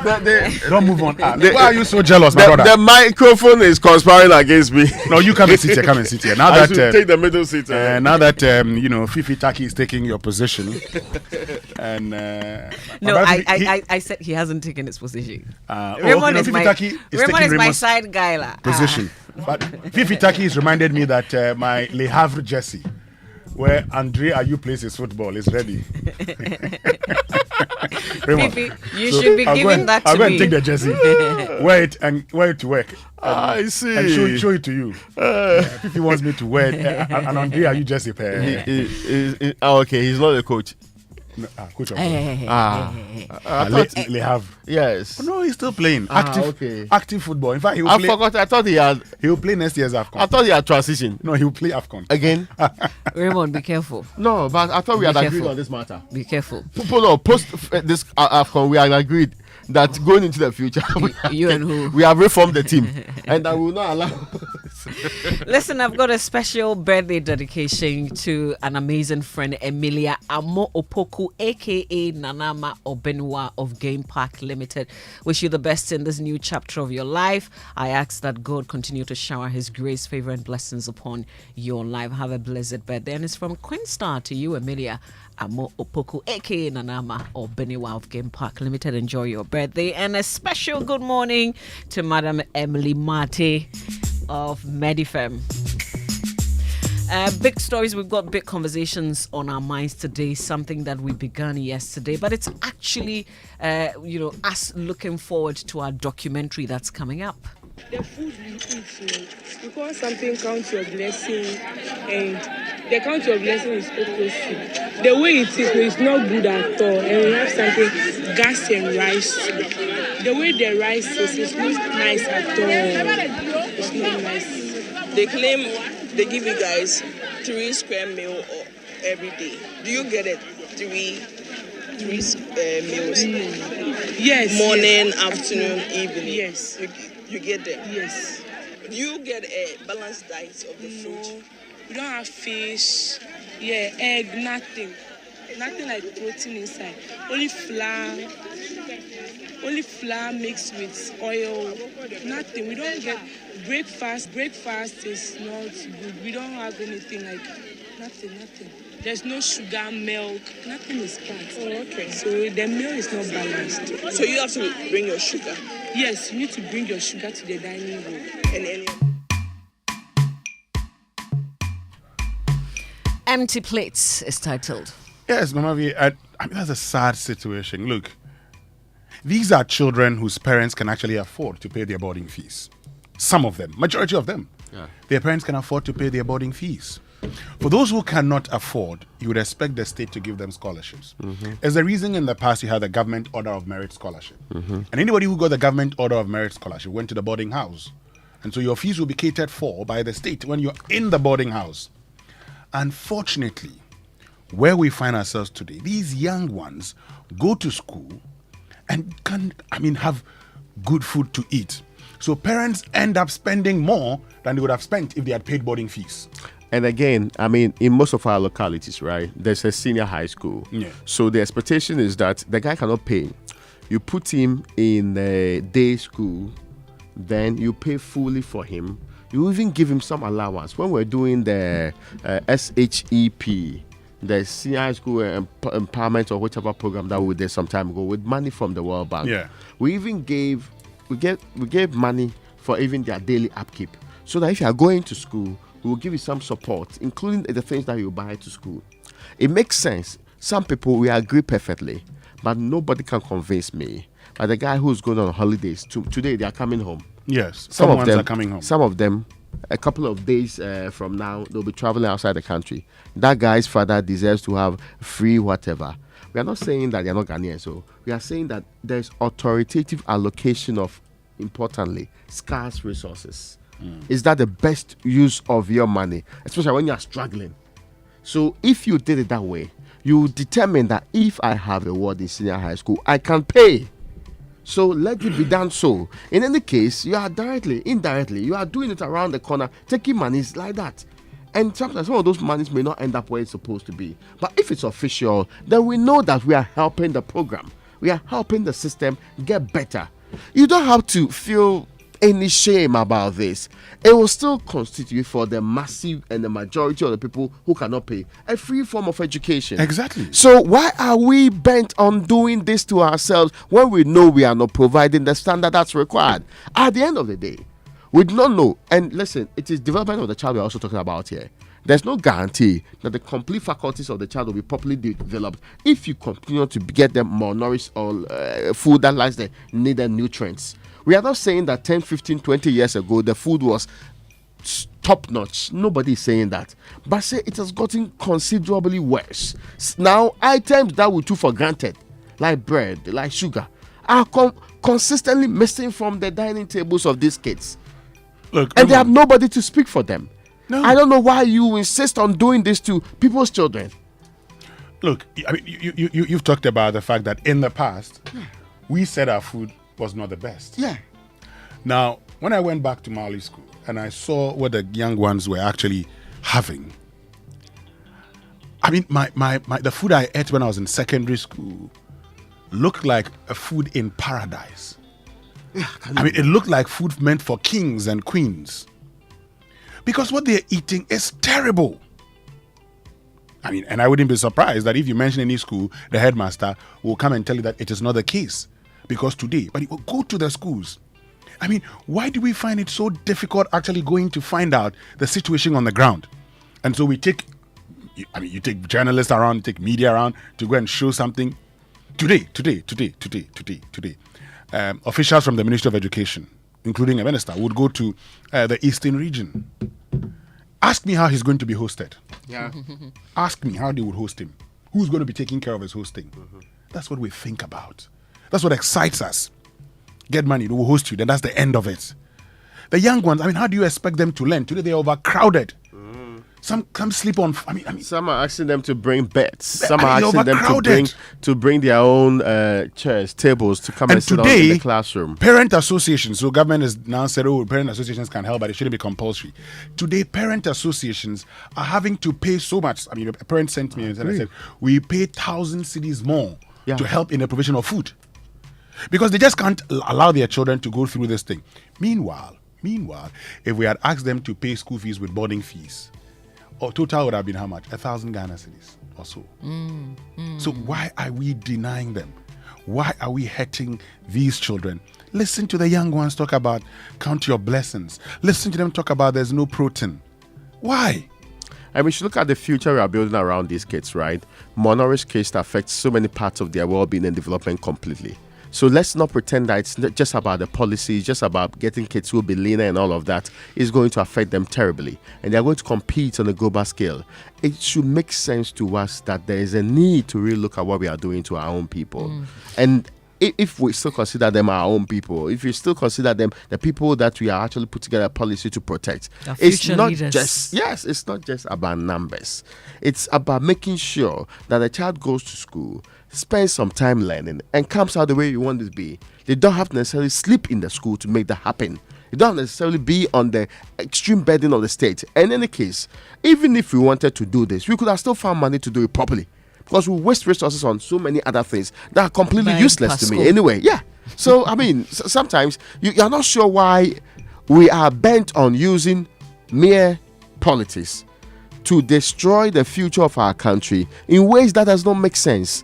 And who else do you expect to speak about it? You don't get the schools speaking about it. You don't get the people in education. In fact, they believe that when you speak about it. And this time with the president set the tone for everybody's fear about speaking about SHS. Anytime anybody said anything, the president felt that this was a direct attack on him. But you are our representative. You are working for us. How is the guy delivering service to us feeling like his service cannot be questioned by the people he's delivering the service to? Join us with your thoughts on 05511119997. That's our WhatsApp number. Also reach us on X, Joy997. And when you post there, kindly add the hashtag JoySMS. Also post on Facebook. But we've got a lecture. Today is the 5th of March, so it's this evening at 6:30 p.m. at the British Council. It's Joy News and an amalgam of professional bodies organizing a public speaking event. And the topic is, has the Fourth Republic delivered? Faith leaders and good governance. and this is timely. Yes. Is extremely timely. Absolutely timely. So this Fourth Republic that we've been making a lot of wonderful noise about, has it really delivered? It was J.Y. Amwako, right, Africa Center for Economic Transformation, who somewhere in 2011 delivered a similar lecture. In 2011, he was asking, has Ghana's democracy delivered the dividends? Well, his conclusion was that we are not there yet. His conclusion was that we are a long way away from it. But you see, sometimes we make it look like something that's built up in the sky. But the reality is, let's get it clear. Democracy, governance, all the other things that the liberal democracies actually promise you, they are means to an end. Yeah. They are not an end in itself. So having an election, having human rights, having rule of law, they are means to an end. the end is the development of the people. That's right. Have we comprehensively developed our people on the social front, on the education front, on the other elements The that we needed economic today? front. Oh, yeah, that one I don't want because you know I say that one people will reduce it to. So I the other elements of it. Have we evolved to where we want to be? We appear to be only interested in the means, not the end itself. We appear to be interested in, let's say, we have done this. For example, we put money into this area, anti-corruption. We put money into that area. What results has it achieved? How well have we done on the Human Development Index, for example? Because we'll be stagnating like we are stagnating when it comes to a CPI score. So you should understand that when you claim or pretend or appear to have done something and it's not reflecting, Mama B purports or pretends to have learnt a lot, yet Mama B failed the exams. So how are we purporting that Mama B is doing well? You get my point? How are we assessing that development here? But alas, this is the republic. But I don't know anything about these things. The competent people are the ones who are going to speak yes. tonight. We've got the main speaker, Theodore Albright, who's the main speaker for this. Our panelists, Abeku Sego and Susan Edu Amankwa. It will be moderated by Philip Osei Bonsu, aka Obi. It's today, 6:30 p.m. at the British Council. Listen, if you want more information on this, you want to make inquiries, you want to join us, here's a number for you to call: 0244 220427. 0244 220427. What's exciting about this is they're all professionals. Our big story is brought to you by Latest from your partner for life and Emirates. Fly Emirates. Fly better. Today also we'll be talking about who we are as a people. Yes. And it's important to start from the first settlers of this land. So, Raymond. Yes. Myself, it's very possible that you may have connections. We came to meet a group of people in this country. Now, some people say that, the Guans came in about 26 groups or more. So you have, the Futus, you have the Ewutus, you have the Enumbos, you have the Shepons, you have the Samuel Adami group. Yeah, the Samuel Adami group. The Enumboso area. Yeah. Now, I just have this article here with me. Okay, the article says the Guan Tripon in the suzerainty of the Asante, and if you read just the abstract, it tells you of where they migrated from, the Madinga invasions, and arrived in present-day Ghana in the 11th century. So that's around 1000 AD. That's when they arrived in Ghana. So before the Akans could even come here, they were already here. And I told you this morning that, history has said that even the discussions about the building of the Elmina Castle at the time were had with a group of Guans, the Guafu people. And so, Kweku Dakwankra talks about the fact that part of history suggests that the Fantis actually were people who got to an area dominated or occupied by the Etir people who were Guans. And so they took over that language, added theirs to become Fanti. Etir for one Kasa. So I want to offer Etir for one Kasano. That became Fanti. So today, what we are going to experience is to know the original people of this country, where they came from, in which groups, what is unique about them. And if you go to the Volta region, you find them. Go to the Oti region, you'd find them. Go to the Central region, you'd find them. Okay? And I was just telling you that even Ewutu here, Ewutu, they are Guans. Yes, the Ewutus are Guans.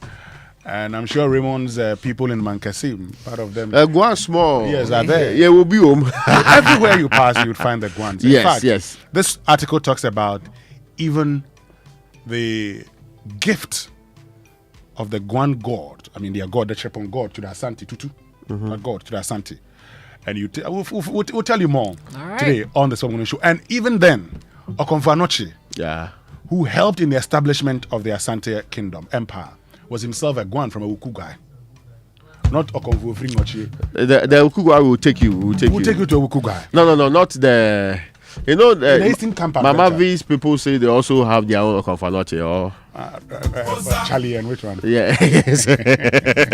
Mama Va. You don't know who you are. Mama Va. That's why we're starting this conversation.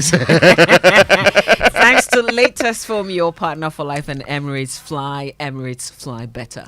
Now, are you dreaming of the perfect sofa to upgrade this year? Your dream sofa is now a reality at latest form. Introducing our sensational V sofa range, where comfort meets style at prices that will make your heart skip a beat. Hop onto any latest form showroom nationwide to dive into a world of colors and choices, from the sleek L-shaped V sofa at just 3,100 cedis to the complete V sofa set for an unbeatable 6,500. You have the opportunity to elevate your living space with latest form, your forever partner in comfort and luxury. Hurry, your perfect sofa awaits. Latest form is your partner for life. And get the best returns on your investment. Invest with iVest, a secured fixed-term investment from Easeway that offers so much more, with a minimum of 5,000 Ghana cedis over a minimum period of 3 months. Increase your earnings by investing over a maximum period of 12 months. Times are hard, so invest right. Open an iVest account today and invest your way to massive wealth. iVest, real value for real people. Call Easeway now on 0596 914 843 or text iVest to 4993 to get started. Easeway, your trusted financial solutions partner. Easeway is a member of the Ghana Deposit Protection Corporation.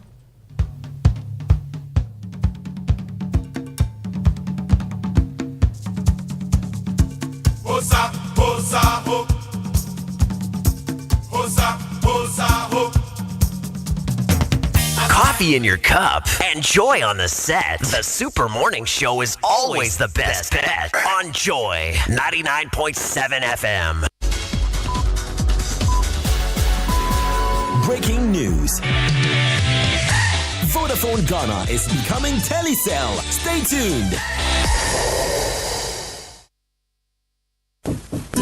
Hey, Cashman. Yeah. Don't you know Nana has assembled all of us and you are here making calls? My generator is spoiled too. So I'm calling a renowned Ghanaian company with an excellent track record in the sales and repairs of generator sets in Accra to come and repair for me. Is it Anointed Electricals? Yeah. Anointed Electricals deals in quality and genuine generators with high fuel efficiency. We also rent generators. They sell quality generators from 10 kVA to 2,500 kVA. They have spare parts of other generators and can repair every faulty generator set even if you didn't buy from them. Look, now we don't have any electrical problem in Accra. How? Because Anointed Electricals is right here at East Legon, Lagos Avenue, opposite Tomric Hotel. And that's why Nana is calling us. Okay. Yes. If you want to buy a brand new generator or repair the old one, visit Anointed Electricals. Or if you are within Accra, call our hotline 0246 423 534 or call 0243 480 334. They have qualified and dedicated men on 24-hour after sales service. Then let's go and listen to Nana. Let's go. Gosh, after giving you the hint, won't you give me anything? Anointed, the generator experts.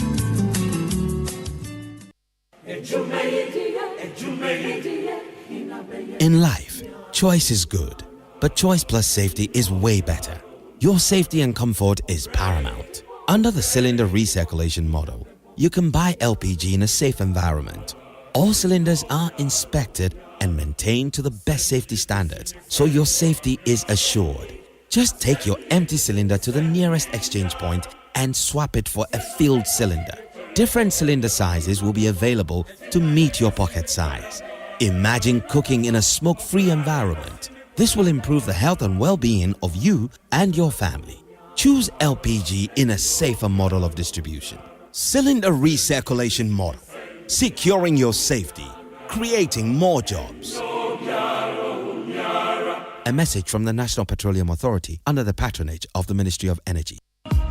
Waikari Capital. We are a multinational fund management company regulated by the Securities and Exchange Commission. Our aim is to help our customers thrive by enabling them to achieve their lifetime financial goals while investing their funds in ways that create a positive future for them, their families, and their businesses. In this way, we help them to create the best life. Speak to us today. Call us on 050-157-7546 or 050-157-7547.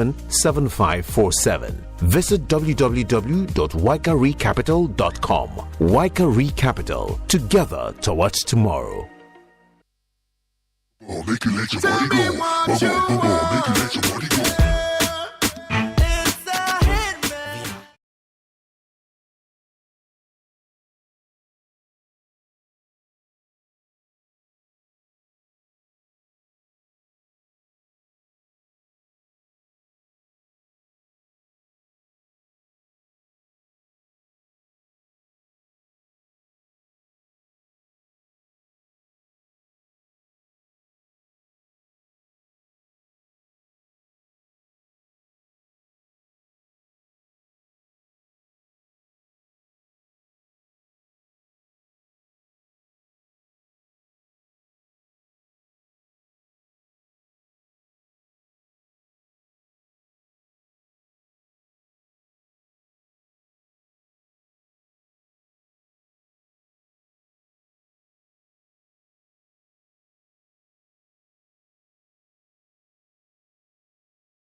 Delving into an aspect of our Ghanaian history that is really quite magical. The Guan people, the first ethnic group believed to have settled here in Ghana, and they are absolutely important role in the evolution of the Ghanaian people is something we're going to explore with our guest, Professor Samuel Intewusu. He happens to be the Director of African Studies at the University of Ghana.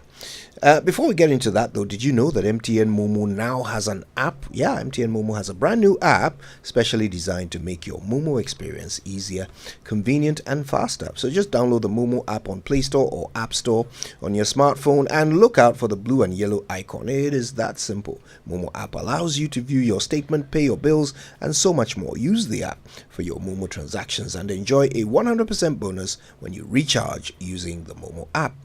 So go on, download the Momo app now and start transacting with a flex at no data cost. Just Momo it everywhere you go. And let me tell you about Safari Valley Eco Park, which has introduced the Safari Wildlife Experience by creating an environment that fosters the harmonious cohabitation of forest, water, humans, and wildlife such as zebra, sable antelope, llama, wallaby, fallow deer, Patagonian mara, and many others, where everyone can come and experience these majestic creatures at a starting price of only 250 Ghana cedis, and is free for children up to 6 years. It's only an hour's drive from Accra, and it opens from 6 a.m. to 8 p.m. each day. Visit Safari Valley Eco Park with your friends and family today for the thrill of a lifetime. For more information, visit safarivalleyresort.com. Check out Safari Valley on Instagram or call 0596 914 394. Now, one of the most heartbreaking things that could happen to you is to find out that the paper you used to wrap your hot, spicy kelewele is the CV you submitted for a job yesterday.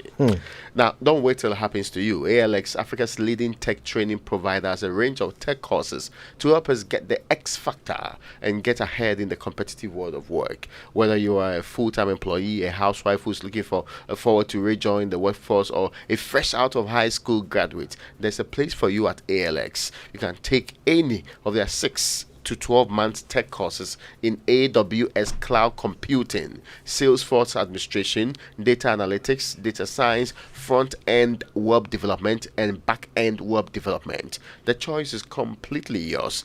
Just search ALX Ghana online to apply. Your future self will thank you greatly for doing so. Apply today. ALX, do hard things. We unravel the mystery of the Guan people after these messages. Charlie, we be Ghana. That be why DSTV, they give you more for less. From the 1st to the 31st of March, grab a DSTV decoder plus a dish and 1 month compact subscription at a cool 299 Ghana cedis. Watch Kudus and all our Ghana stars for Europe's top leagues. Plus movies for Aquaba Magic and the kids channels. Rush now for your DSTV full kit with 1 month compact subscription at any sales point for 299 Ghana cedis this March. DSTV, it's your moment. It's time to get you stepping. And with DSTV, the only way is up. Because if you upgrade your DSTV package now, you'll get an even higher package on us. So upgrade now and get boosted to enjoy even more live sport, movie action, local drama, and big time fun for the kids. Upgrade now and get boosted. Next package. Visit your multi-choice office or agent and upgrade today. Terms and conditions apply.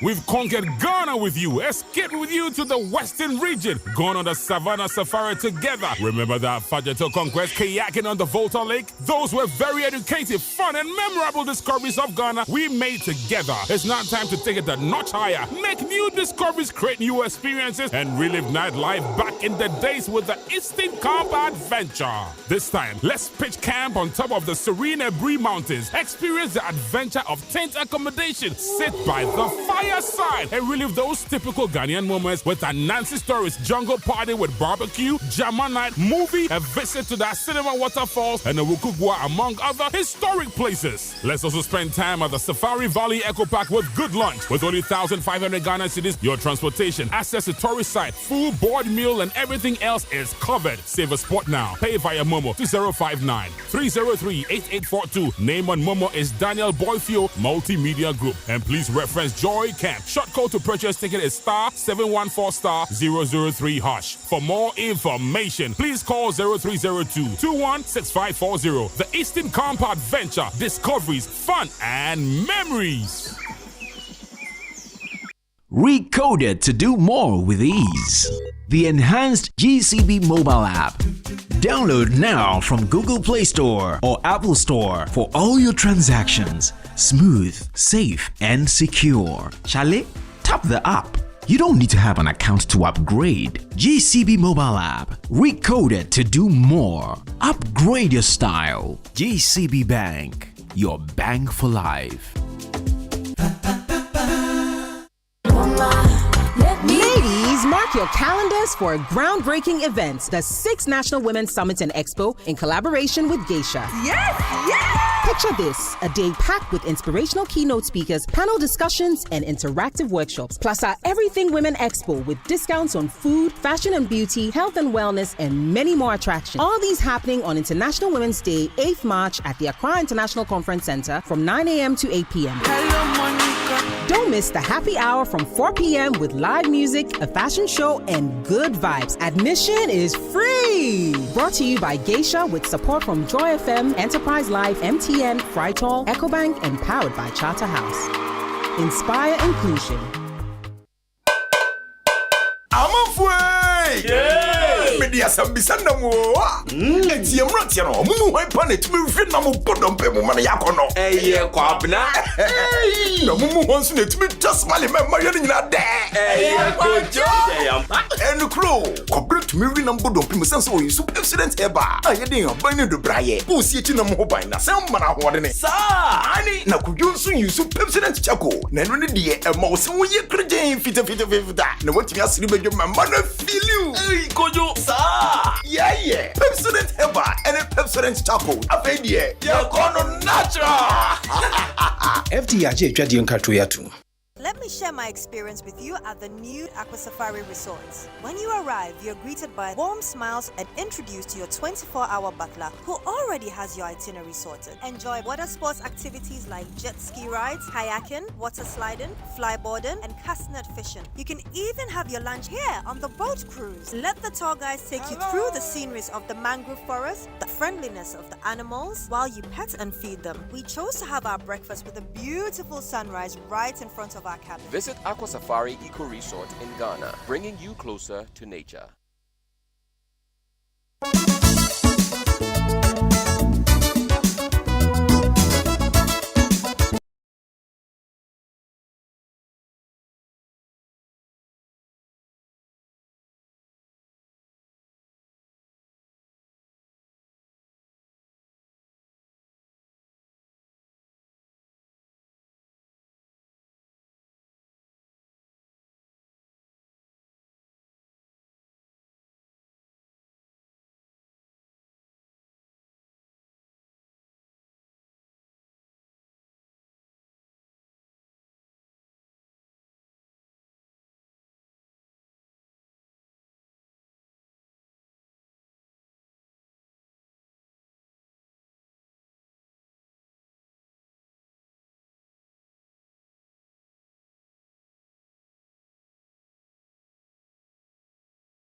News. You're welcome back. It's the Super Morning Show. Today we are unraveling the mysteries of the Guan people, and we're going to get some help with Professor Samuel Intewusu, Director of the Institute of African Studies, University of Ghana, as our guest. So stay tuned. That's coming up. If you ever wondered who they are, where the name Guan came from, and how they are so prevalent across the nation and represented in so many different ethnic groups, well, it'll all be told today on the show. Stay with us.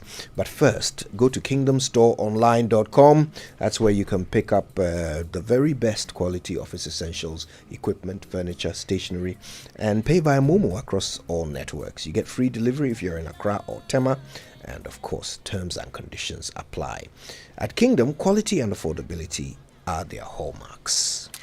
Now, the Woman of Valor is back, right? On Thursday, 7th of March 2024, renowned Ghanaian film director Shirley Frimpong-Manso, Nigeria's Weta Dominic, and South Africa's Bonan Mathiva will share their untold stories of courage in Accra. To attend this very important event, register now at womenofvalor.com to join us at 9 a.m.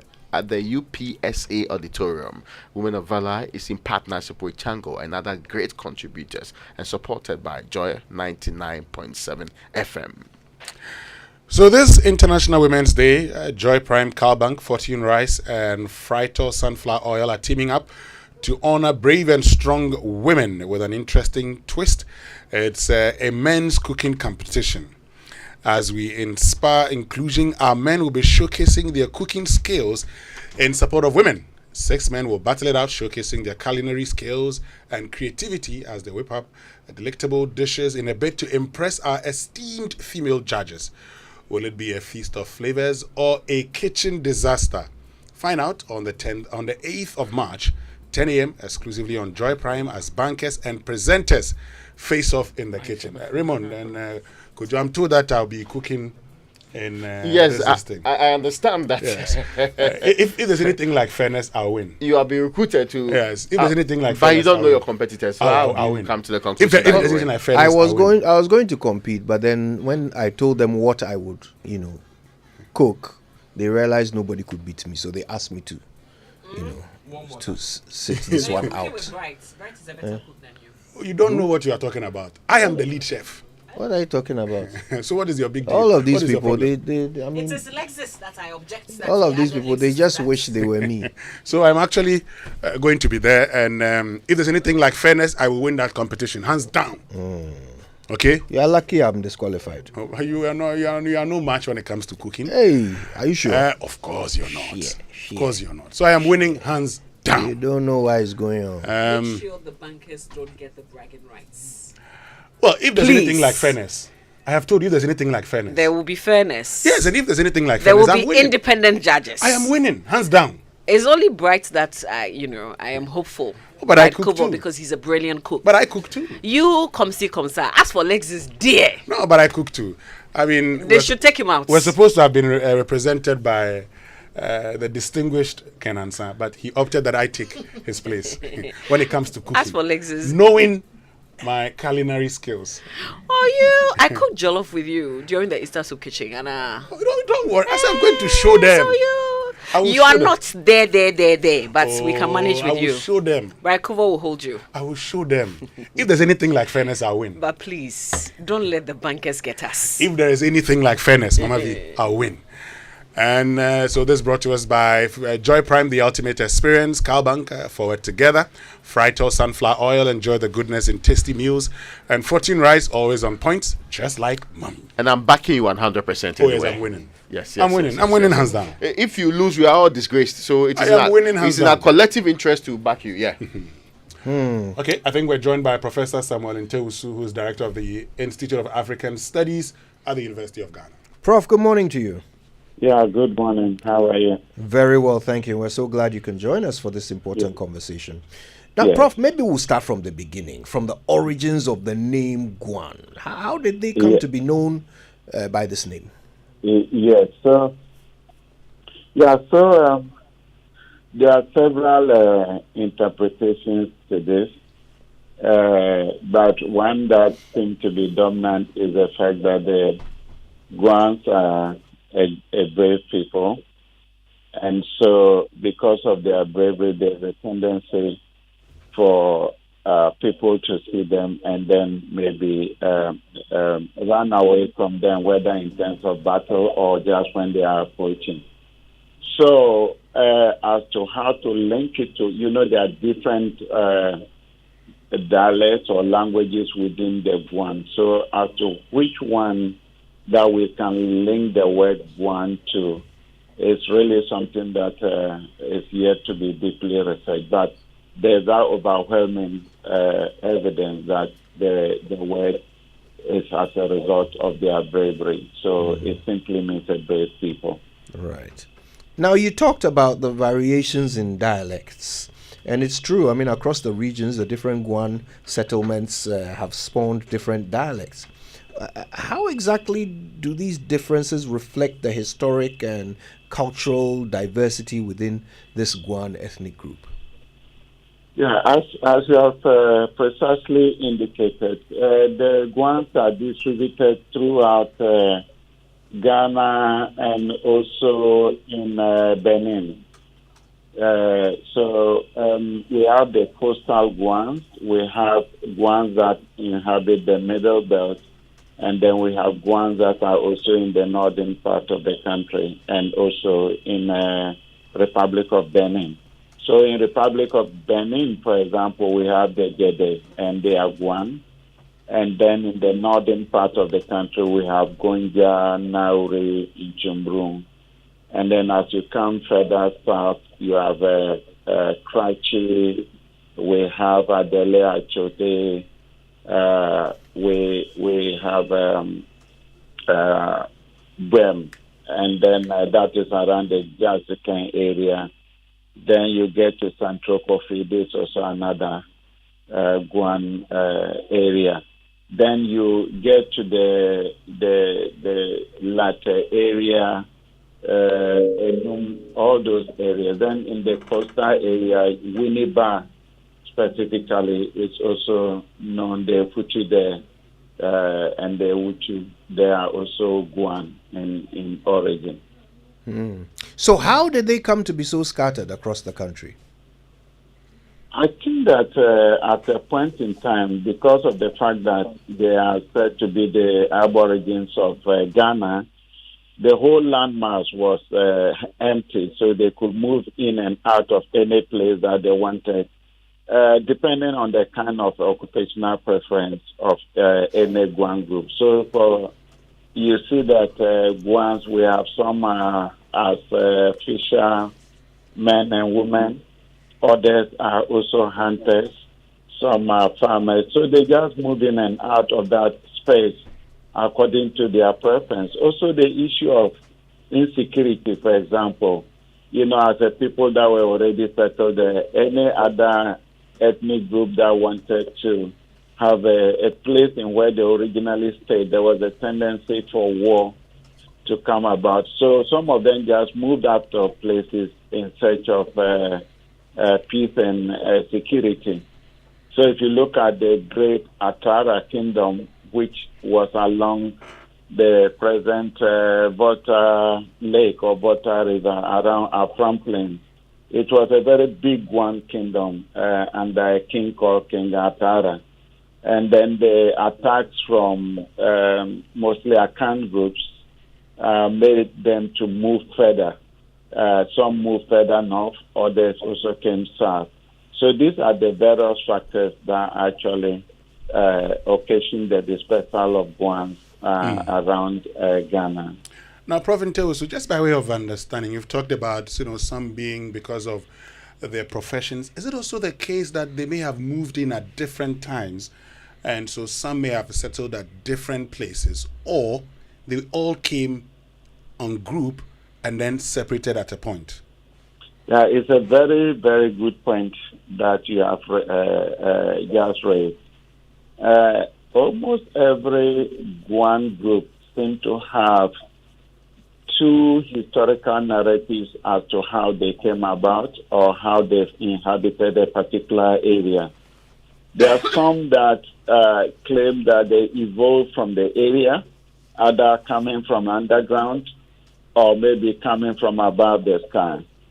And then we have others that also more or less their historical narrative tells us a kind of migratory history where they actually said they migrated from somewhere. So you are very right that it would be very wrong for us to completely assume that maybe all the Guans came at the same time. So if you look at the narrative of Gonja as to how they came to inhabit that area, it might be slightly different from, say, the Latte or the Hutu or the Krakis as to how they came to settle there. So different historical occurrences will also have defined their settlement patterns. Yes, I perfectly agree with you. Now, talking about history, and you've talked about the Futu and the Ehutus along the coast, there are some who also have suggested that, even areas such as Elmina today was originally a Guan territory. How true is that? Yeah, so as I previously indicated, these are people that by about 1000 AD, they were already settled in this place called Ghana. So the possibility of they being found in other places is not out of place. Some even make the claim that some people within Teshi, for example, are also of Guan origin.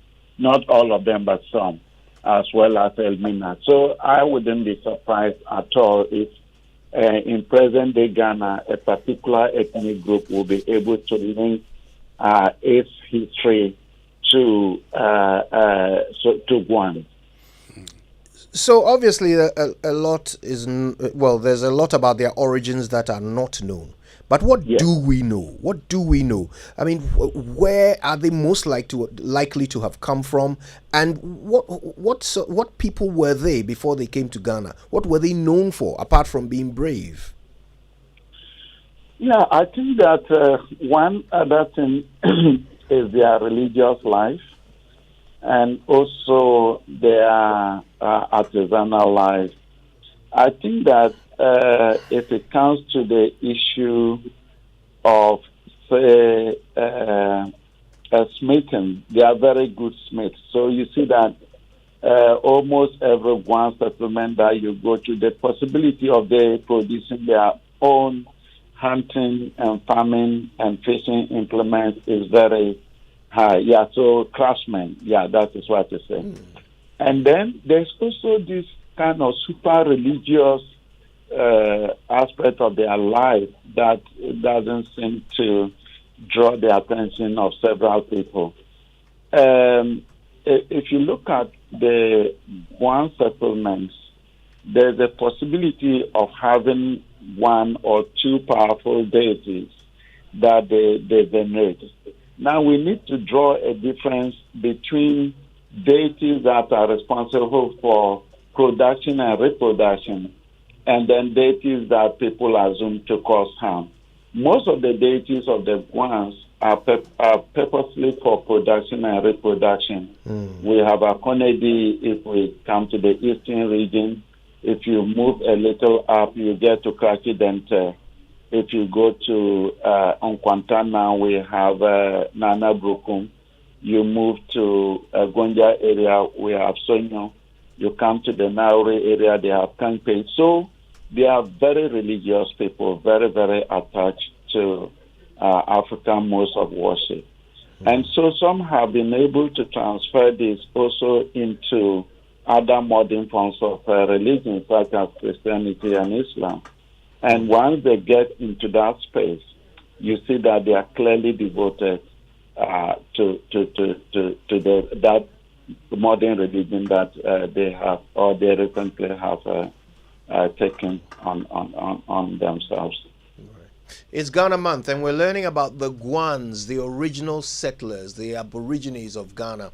Professor Samuel Ntewusu is helping us. He's the director of the Institute of African Studies at the University of Ghana.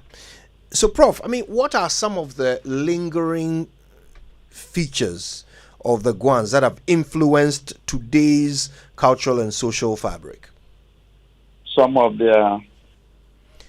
their influences that we can see in today's, yes, culture yes. and society. I think their language. If you are with ones and they speak, it doesn't matter which ethnic group that you belong.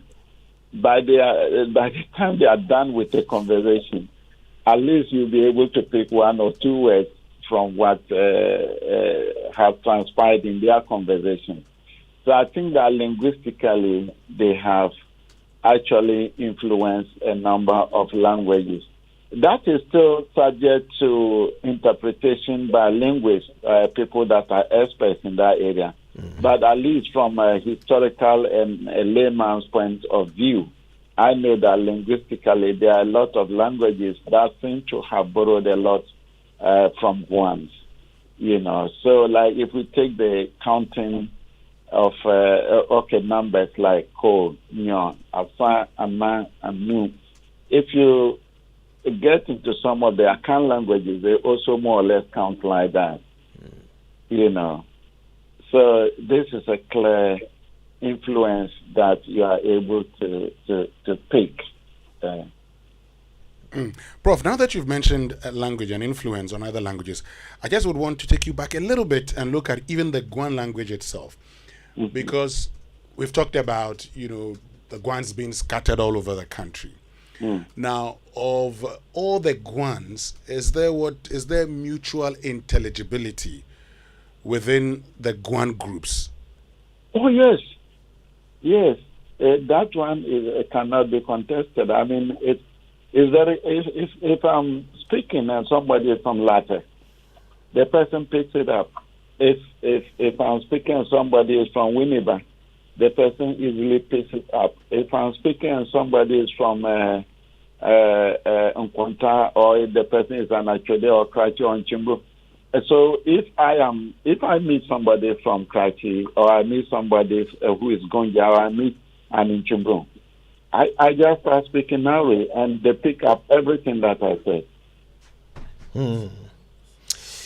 Prof, when you say when I am speaking, where are you from?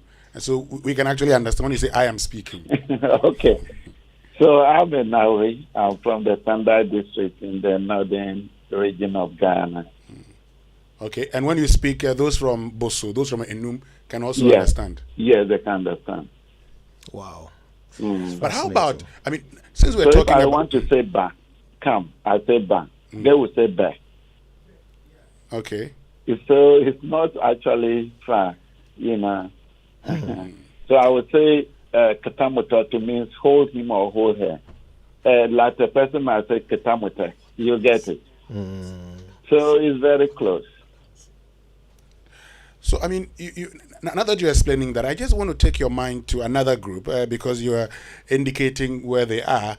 Because for many of us who don't understand the Guan language, when we talk about the Guans, we normally would also talk about persons from Amejope, Vane, and all of that. Are they also Guans? Yes, they are Guan. As the conversation from our very first discussions, I've indicated that these are people that historically were the first to stay in Ghana. So the possibility of they being scattered about is very high. And so whichever ethnic group that comes to settle with them or will conquer them, there's still the possibility of their language or aspects of their culture that the group that is more or less pushing them up will pick. It could also be that if they have neighbors, the possibility of intermarriages, and we know the extent to which, for example, women can influence children through language. Usually, in most cases, research has proven that there's a highest possibility of children picking their mother's language first.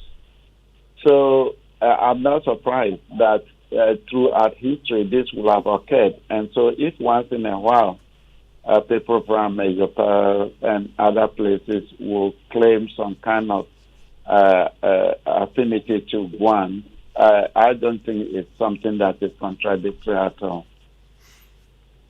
Now, Prof, why exactly is this conversation so crucial? What does, the understanding of the history and heritage of the Guans contribute to our own appreciation of Ghana and our cultural diversity? Yes, so I think that for any society to be able to make progress, unity is very key. In spite of diversity, unity is very key.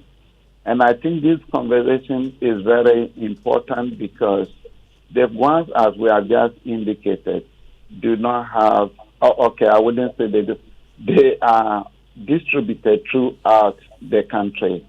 And in almost all the areas that they have lived, at least I know, except for some in society from time to time, there's bound to be conflict. But what I want to say is that they've at least largely stayed peacefully with their neighbors.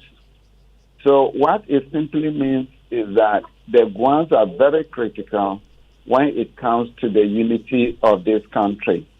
Because no matter the ethnic group that you'll be talking about, there's a possibility of that ethnic group having picked something from the Guan. So in terms of unity, the Guans can contribute greatly to the maintenance of peace in this country. Because any region that you find them, there's a possibility that they can be used as a medium to I don't know the word to use, to network with other groups for purposes of unity. Now, obviously, this is a very rich history, going back, hundreds of years. Are we doing anything to preserve and, in fact, learn more about, the origins of these people? It's a very interesting question, and this is a question that should have been directed to state institutions. I think that we are not doing enough, not only about Guans, but generally, almost all governments have not shown interest in the preservation of our languages and in the preservation of our culture. you not believe that in most cases, if we want to embark on research, whether to preserve languages and culture, we seek funding from outside of Ghana, when it should be the interest of the government or the state in trying to preserve this. So one attempt that was made, I can remember, it was in the 60s that UNESCO gave some funding to the Institute of African Studies to record the oral histories of some Guan ethnic groups. At least I can remember the oral traditions of Gonja. I can remember the Ketekrachi traditions. I can remember traditions of Nkonya. I can remember Pai and Yeji traditions. So this was more or less UNESCO sponsored and also institute-led initiative to preserve some of the histories and cultures and languages of the Guan. Beyond this, I'm not able to point to anything substantial that has been done about Guan history, culture, and language. And in fact, almost all languages in Ghana. Prof. Ntewusu, what do you think the future holds? How do you think the Guans will evolve further? 50, 100 years from now, what will be the footprint of the Guans in Ghana? Yeah, this is a very interesting question that historians usually find it difficult to answer. In the sense that we are not very good at predictions. Maybe somebody who is into population, but I'll try something. I think that 100 years from now, the Guan language will still be preserved, but it might the linguistic nature might be influenced a little bit by other languages. This is what I see. Yes. And then I think that because of climate change, aspects of their culture will also vanish. So, for example, I've indicated that some of them are hunters, others are fishermen and women. Currently, if you take the middle belt, Guans of the middle belt, if somebody should die from their ethnic group, they need the skin of a particular animal. I think it belongs to the antelope family. They need that skin to be able to bury that person.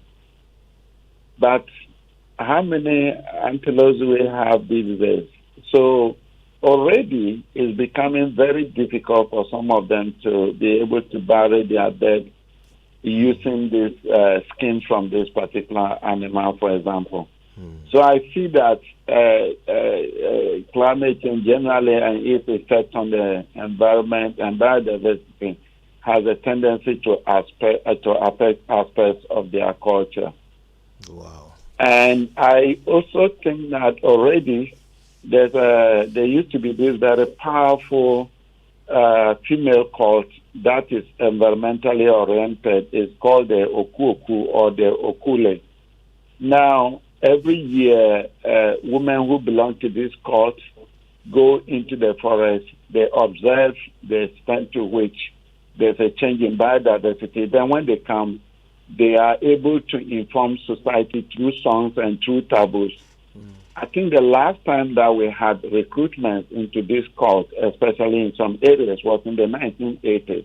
Wow. Because of Christianity, because of Western education, we don't just have people going into it. So I also see the 100 years to come aspect of their religious life, especially in relation to cult, might also vanish.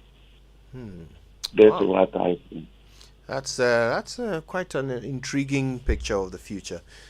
Prof. Samuel Ntewusu, we want to thank you very much for your insightful contributions this morning. Thank you very much. And as indicated, I'll find out more about the real meaning of Guan and how it came about, and at the right time, we'll have discussions again for purposes of the general public. That'll be wonderful. Professor Samuel Ntewusu is Director of the Institute of African Studies at the University of Ghana. All right, some messages, and then we'll be back. Sure. Charlie, we be Ghana. That be why DSTV, they give you more for less. From the 1st to the 31st of March, grab a DSTV decoder plus a dish and 1 month compact subscription at a cool 299 Ghana cedis. Watch Kudus and all our Ghana stars for Europe's top leagues. Plus movies for Kwaba Magic and the kids channels. Rush now for your DSTV full kit with 1 month compact subscription at any sales point for 299 Ghana cedis this March. DSTV, it's your moment. Ago, mi here nya wawa tu, kemba Ghana nyon ye joy. Akwabo. Miawezolo, miawezo. Mama wana Akwabo. Akwabo. Barka da zuwan watan kasan Ghana a nan gidan Radio Joy. Obenim Busumi eye Ghana Busumi. Miawezova Ghana Month Jilla Joy 99.7 FM. Akwaba eba Ghana Month on Joy. Mimabe Akwaba, what Ghana siani lile yazu, what joy. We invite all of you to join us this March as we celebrate Ghana here on Joy 99.7 FM. During this Ghana Month, you will be treated to our history, tourism, arts and culture, our music, our food, language, beliefs, and all that makes us unique as a people. Right here on Joy 99.7 FM. You'll also get to tell us stories about your region, town, or village and why we should make it a destination. Celebrating our uniqueness as a people. Ghana Month on Joy FM. Ghana Month on Joy. Ghana Month on Joy. Ghana Month on Joy. Ghana Month on Joy. Joyously Ghanaian. Ghana, we now have freedom. GoTV is stepping up your entertainment from the 15th of January at no extra cost to you. If you are on GoTV Value, upgrade to GoTV Plus to watch GoTV Max. Already on GoTV Plus, upgrade to GoTV Max to enjoy GoTV Super. And if you are on GoTV Max, upgrade to GoTV Super to enjoy the best of the best on GoTV Super Plus. Don't wait. Step up your entertainment today. It's on us. GoTV. Love it. T's and C's apply.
Past 9, and I told you that a few of our friends will be passing through the studio today. Well, the first one is here.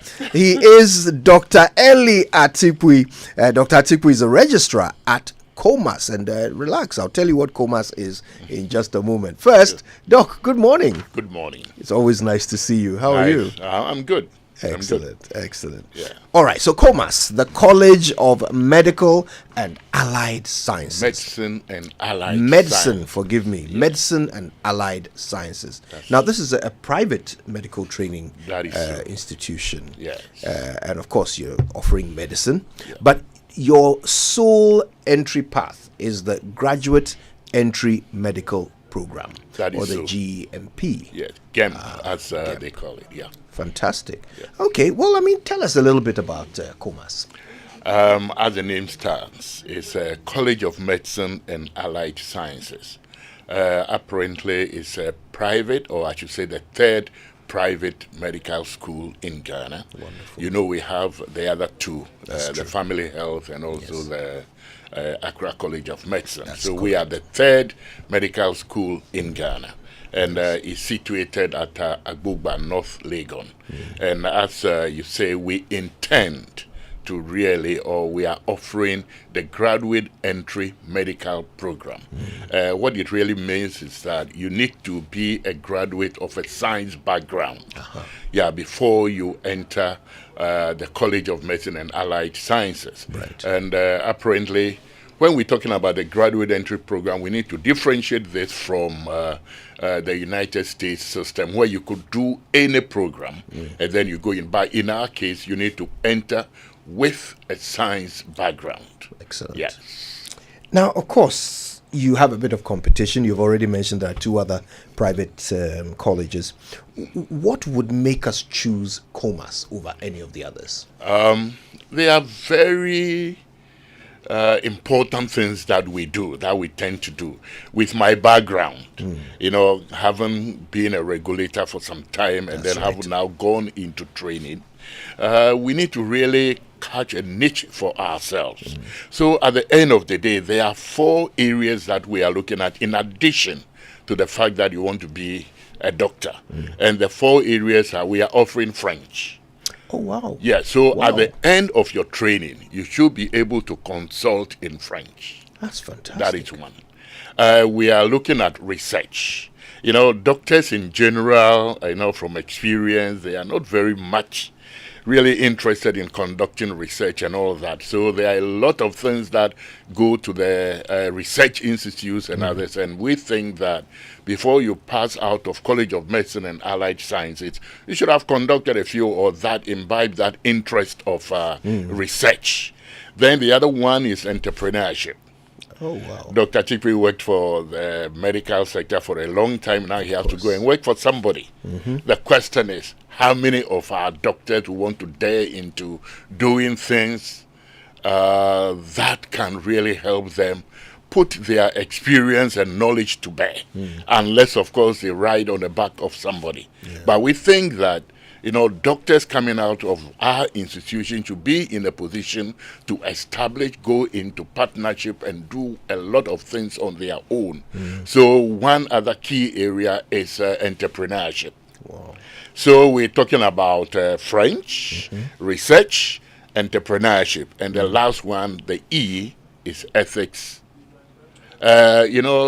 I continue to talk about my background. Yes. And you agree with me that the ethics of the profession now seem to be going down.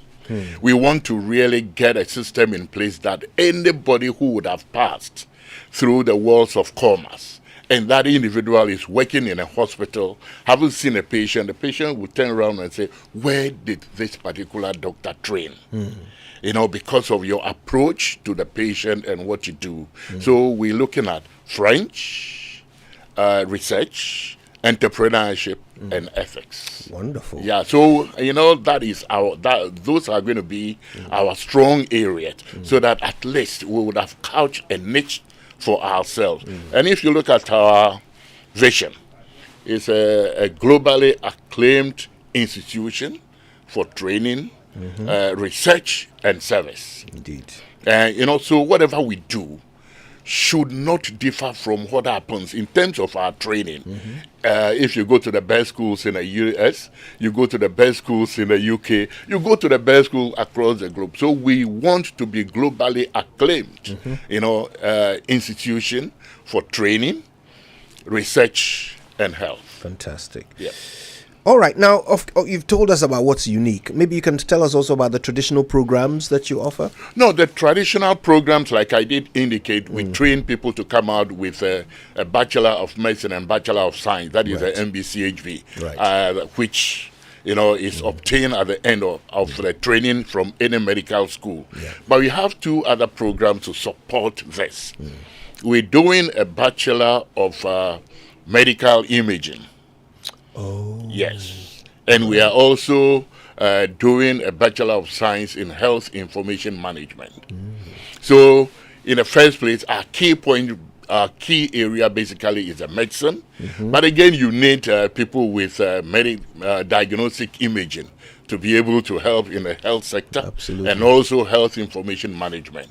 So our key point is the medicine, and then we are moving also on to Bachelor of Diagnostic Imaging, and then we're looking at health information management. That's brilliant. Well, if you just joined us, we're talking to Dr. Eli Atikwe. Now, you probably know him because he's been in the system for quite some time. Today, he is the registrar at Commerce, the College of Medicine and Allied Sciences. He's telling us all about their amazing work, especially what is unique about them, one of which is the fact that they use the graduate entry medical program as the admission portal for all who wish to study at Commerce. So, Doc, tell us, if I become a student at Commerce and I graduate successfully, I mean, are jobs guaranteed for me?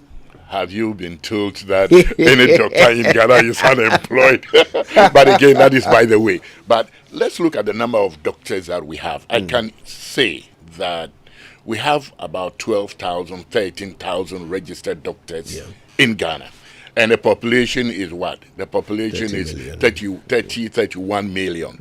If you do that, then you are talking about one doctor to a population of 2,500 plus. But that is the average. But you go to other regions.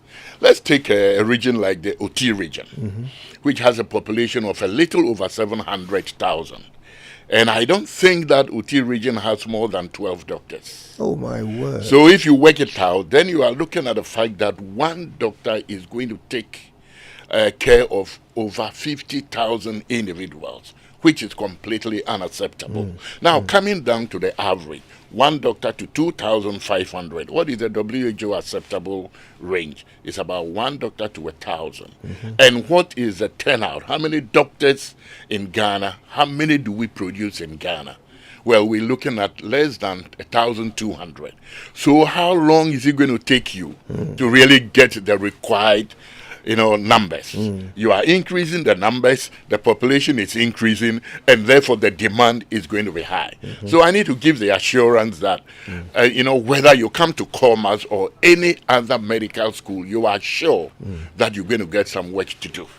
Yes. Dr. Atikwe, is Commerce affiliated to any other institutions? Definitely. We're looking at two forms of affiliation. Per regulation.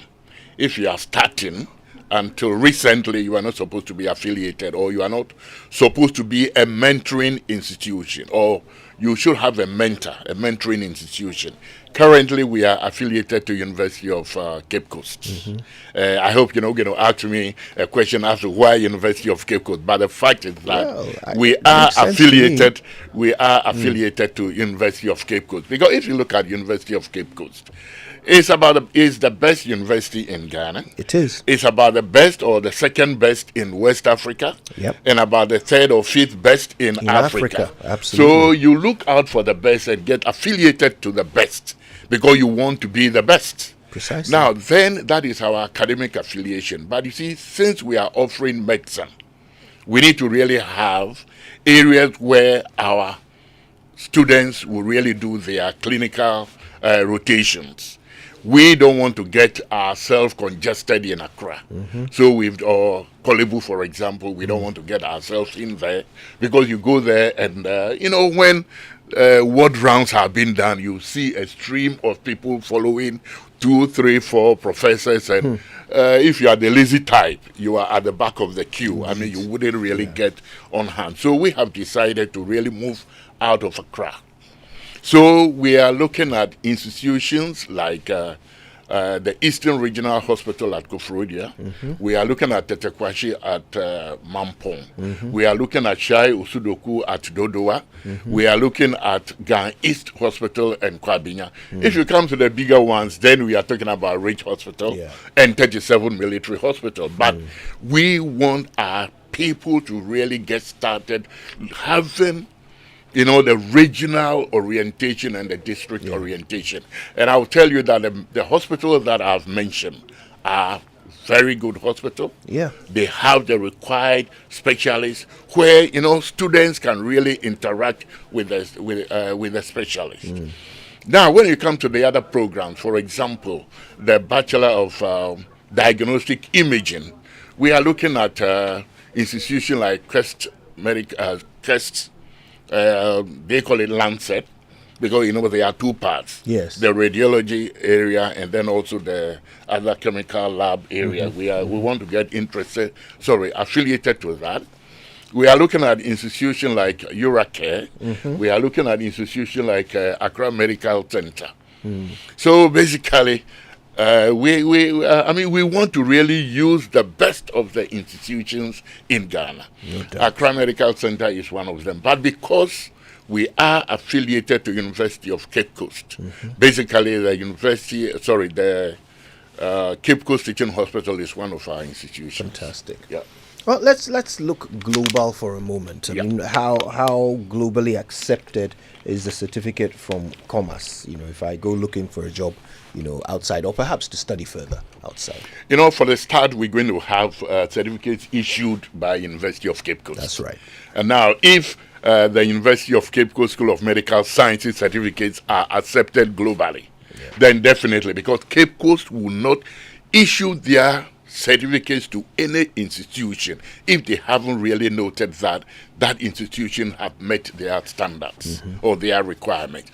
So until we become chartered, you are going to be issued with University of Cape Coast certificates. And the question I need to ask is, any graduate from University of Cape Coast School of Medical Sciences, is that graduate accepted?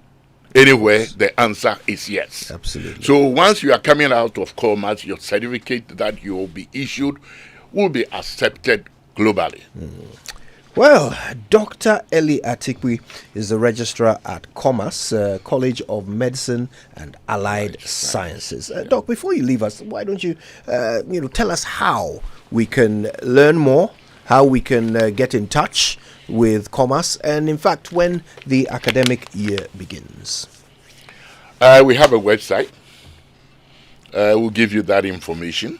The academic year starts next week, Monday. Oh, wow. Our fresh students, our first cohort, are coming in on Monday. They will report. And then on Tuesday, we start the orientation. Lectures at Commerce start on the 18th of March, 2024. Wow. Well, listen, I have got to say a big thank you for getting us all excited about Commerce. We certainly look forward to watching as you continue to grow and impact on the medical arena of Ghana. Dr. Eli Atikwe is registrar at the College of Medicine and Allied Sciences. Thanks so much for coming by. Thank you for having me. Initially, I did not even say hello to you, and also hello to our listeners. So, must say, how do you say Sankofa Yenchi. So, greetings to everybody who had the time to listen to us, and but find time to visit Commerce, and you'll be amazed or what you would see there. I would love to. It's a unique institution, and I encourage people to really come in. Just come and visit us before you take a decision and all that. Beautiful, beautiful. Yeah. I'm sure many will. Doc, thanks again. And thanks for having me. Lovely. Stay with us. We're back after these. It's the most action-packed breakfast show in town. The hottest music, the best giveaways, the great interviews, and all the laughter and fun you can imagine. Don't miss the Super Morning Show on Joy 99.7 FM. It's the best breakfast show in town. Join us for the Mobile Family Fun Day. Mark your calendars for March 6th from 10 a.m. to 6 p.m. We'll be at the Page Center in Sacramento, ready to welcome everyone. Enjoy a variety of activities, delicious food, refreshing drinks, and more. Take advantage of our health screening services for your well-being. Participate in snooker, table tennis, draft, cards, ludo, trampoline, pool games, and explore bouncy castles and face painting. Secure our tickets by dialing 714*11*15#. And don't forget to RSVP at 02-444-93306 or 050-318-6258. It's the Mobile Family Fun Day. National Health Insurance. Great news. The National Health Insurance Scheme (NHIS) has waived the waiting period for all members aged 70 years and above. All 70 years and above are also exempted from paying a premium. Enrollment and renewal are absolutely free on the NHIS. Members who are 70 years and above can automatically access healthcare when they newly register with the NHIS or renew their membership annually. You are no longer required to serve the 1-month waiting period for late renewals. Dad, mom, grandpa, and grandma, let your old age be filled with good health and access instant healthcare at zero cost on the NHIS today. Download the My NHIS mobile app to register with your Ghana card or visit the nearest NHIS office. Terms and conditions apply. For details, contact the NHIS call center on 054 444 6447 or 0302 746 447. NHIS, your access to quality healthcare. This message is brought to you by the United States Agency for International Development, USAID.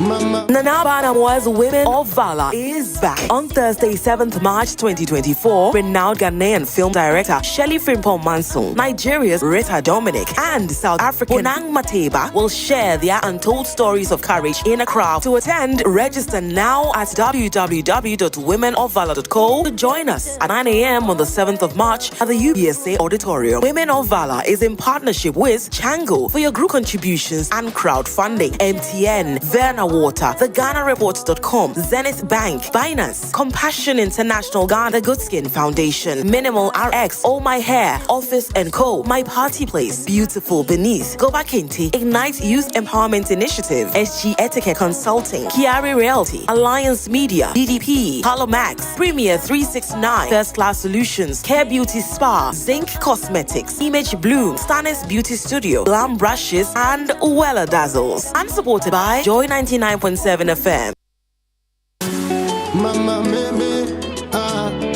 Coffee in your cup. Enjoy on the set. The Super Morning Show is always the best bet on Joy 99.7 FM.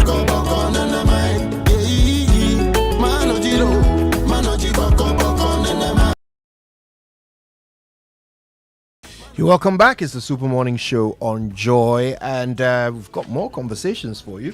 Winston's alma mater is in the house. Oh, yes. Very, very important. Well, before we get to that, Joy News, in collaboration with an amalgam of professional bodies, is organizing a public lecture. The topic is, Has the Fourth Republic Delivered? Faith Leaders and Good Governance. It's happening today, actually. Speakers include Abeku Sego, Susan Edua Mankwa. The main speaker is Theodore Albright, and the moderator will be OB Philip Osei Bunsu. It's on the 5th of March from 6:30 p.m. at the British Council. Admission is free. Call 0244-220-427 for more information. The event is powered by Joy News, independent, fearless, credible journalism. So, Kudo, you know that we're embarking on an exciting adventure, the Eastern Camp Adventure. Mm-hmm. We've done it before. We conquered Afajato. We were on the Volta Lake. We escaped to the Western region, and we're in the Savannah region. We've had so many adventures and fun trips together. Now let's take it a notch higher and make new discoveries, create new experiences, and relive nightlife in the day with the Eastern Camp Adventure. This time, we'll pitch camp somewhere serene on the top of the Abri Mountain, experience the adventure of tent accommodation, sit by the far side and tell Anansi stories, the Jama night and jungle party with barbecue. I don't know what you're going to be having there, but I'm sure you would love it. Jungle party. Yeah. That'll be nice. Well, I'll have jungle meat. We'll also visit our cinema waterfalls, Ukugwa and Safari Valley Eco Park, among other historic places, with only 1,500 Ghana cedis. Your transportation, access to tourist sites, full board meals, and everything else is covered. Save a spot now. Pay via Momo 0593038842. It's 0593038842. Name on the Momo as Daniel Boyfew or the Multimedia Group. Use the reference JoyCamp, or you can pay via short code *714*003# and follow the prompt. For more information, please call 0302-216540. The Eastern Camp Adventure.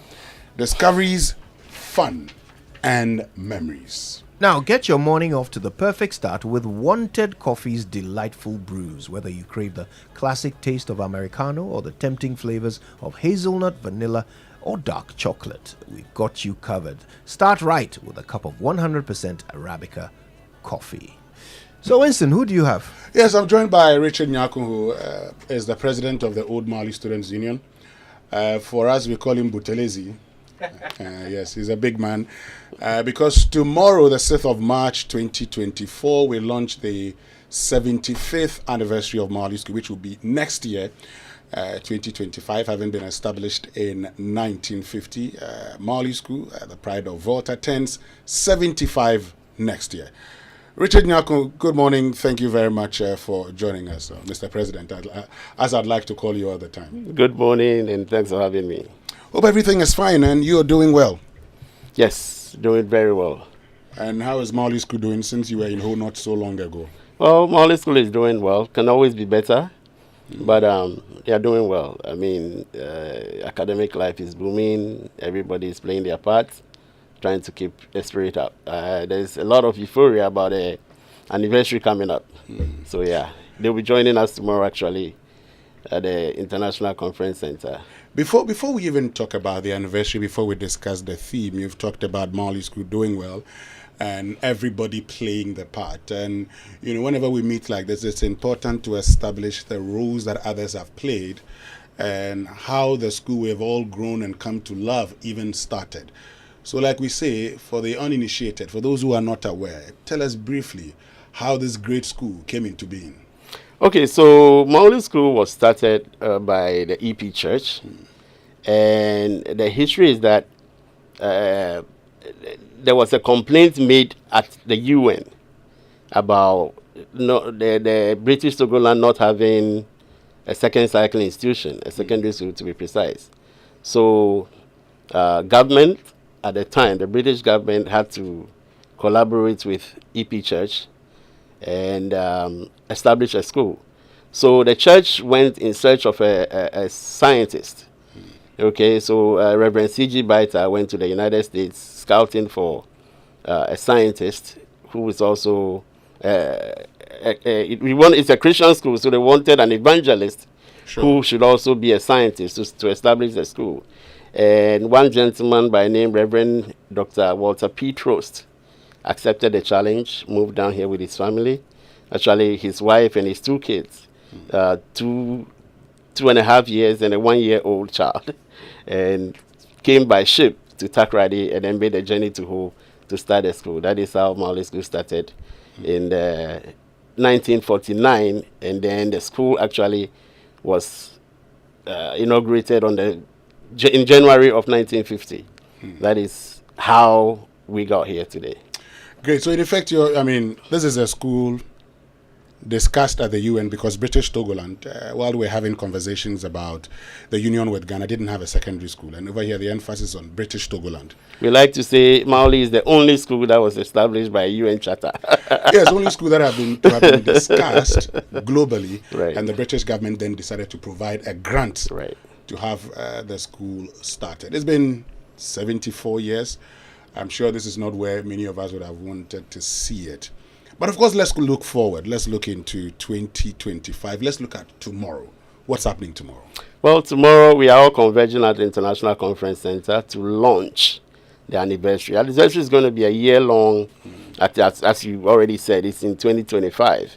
We are doing a soft launch tomorrow, which will be followed by a grand launch later in Ho in October of this year. Yeah. So this is just to kickstart a year-long activities that will culminate in the grand celebration.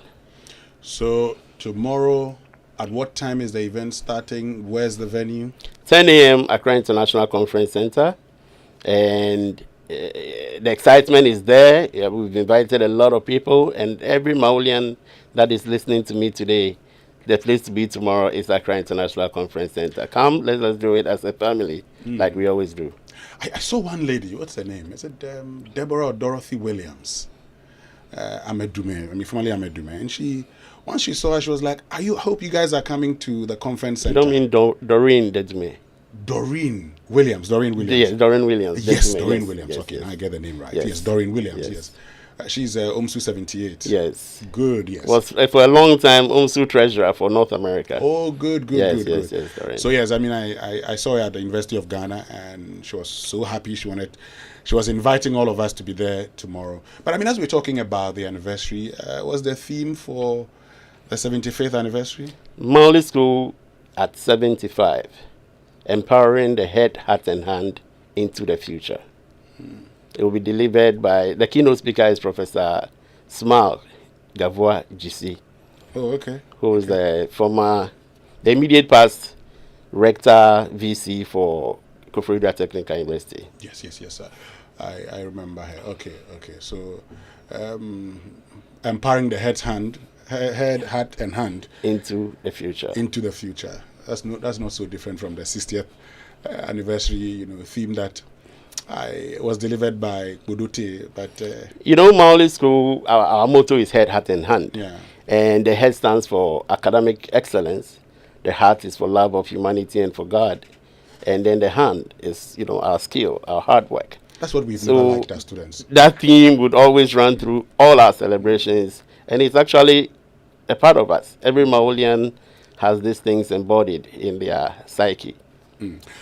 Great. I mean, except that for many of us growing up and in school, we didn't like the hand part because it was compulsory to bring a cutlass and a hoe. They still do it. That's something we never liked.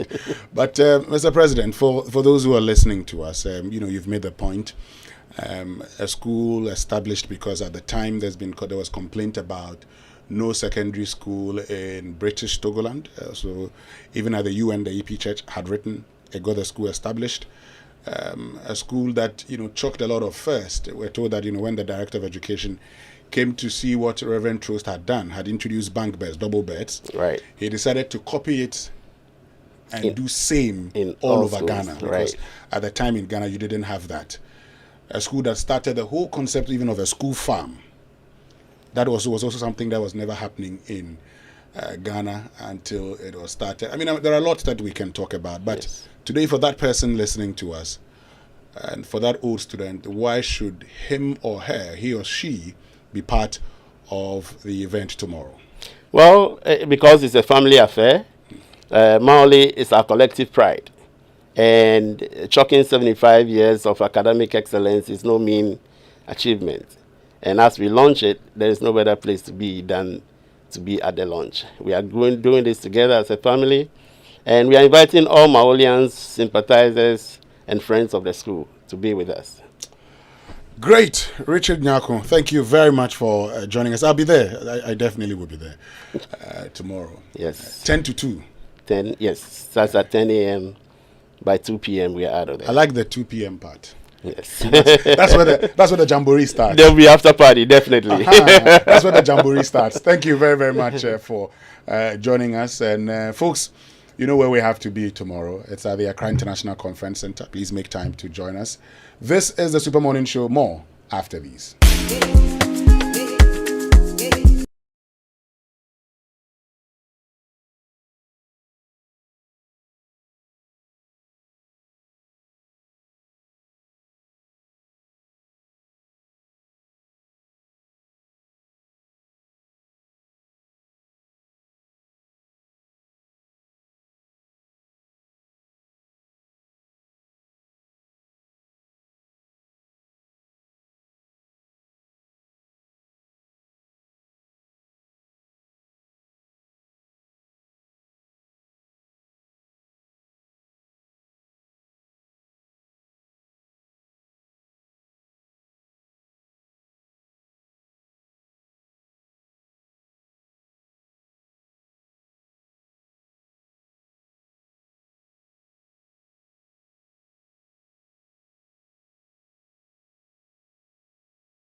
So, wow, what a show it's been, eh? One of the things that we spent quite a lot of time on, and you certainly engaged us on, was the very latest on this anti-LGBTQ bill, what the president shared when the diplomatic community came to visit him. Let's listen again.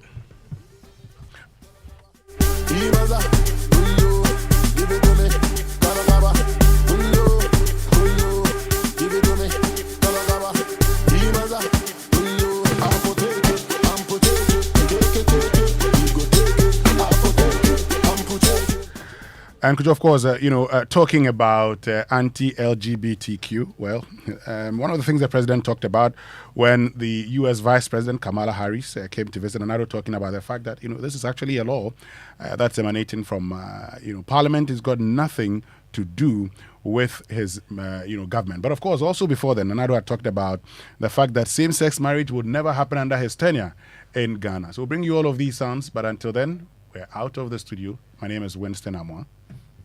And I'm Kojo Yankson. Raymond Akwa. We don't have any such legislation here in Ghana. A bill has been proposed to the Parliament of Ghana, which has all kinds of ramifications, which is now being considered by the Parliament. It hasn't been passed, so the statement that there is legislation in Ghana to that effect is not accurate. The bill is going through the Parliament. It's going through the Parliament. The Attorney General has found it necessary to speak to the committee about it regarding the constitutionality or otherwise of several of its provisions, and the Parliament is dealing with it. At the end of the process, I will come in.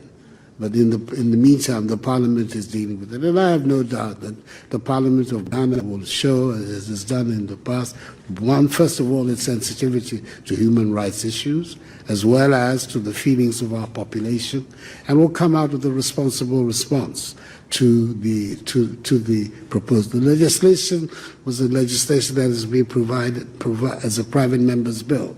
This is not an official legislation of the government, but it is one that has been mooted by a handful of private members. So we will see what the final outcome of it. But my understanding from the recent discussion I had with the committee, the substantial elements of the bill have already been modified as a result of the intervention of the Attorney General. We will see what the final outcome will be, and that is the stage at which I will also have the opportunity to prevent. I want to ask you about what is happening in your country.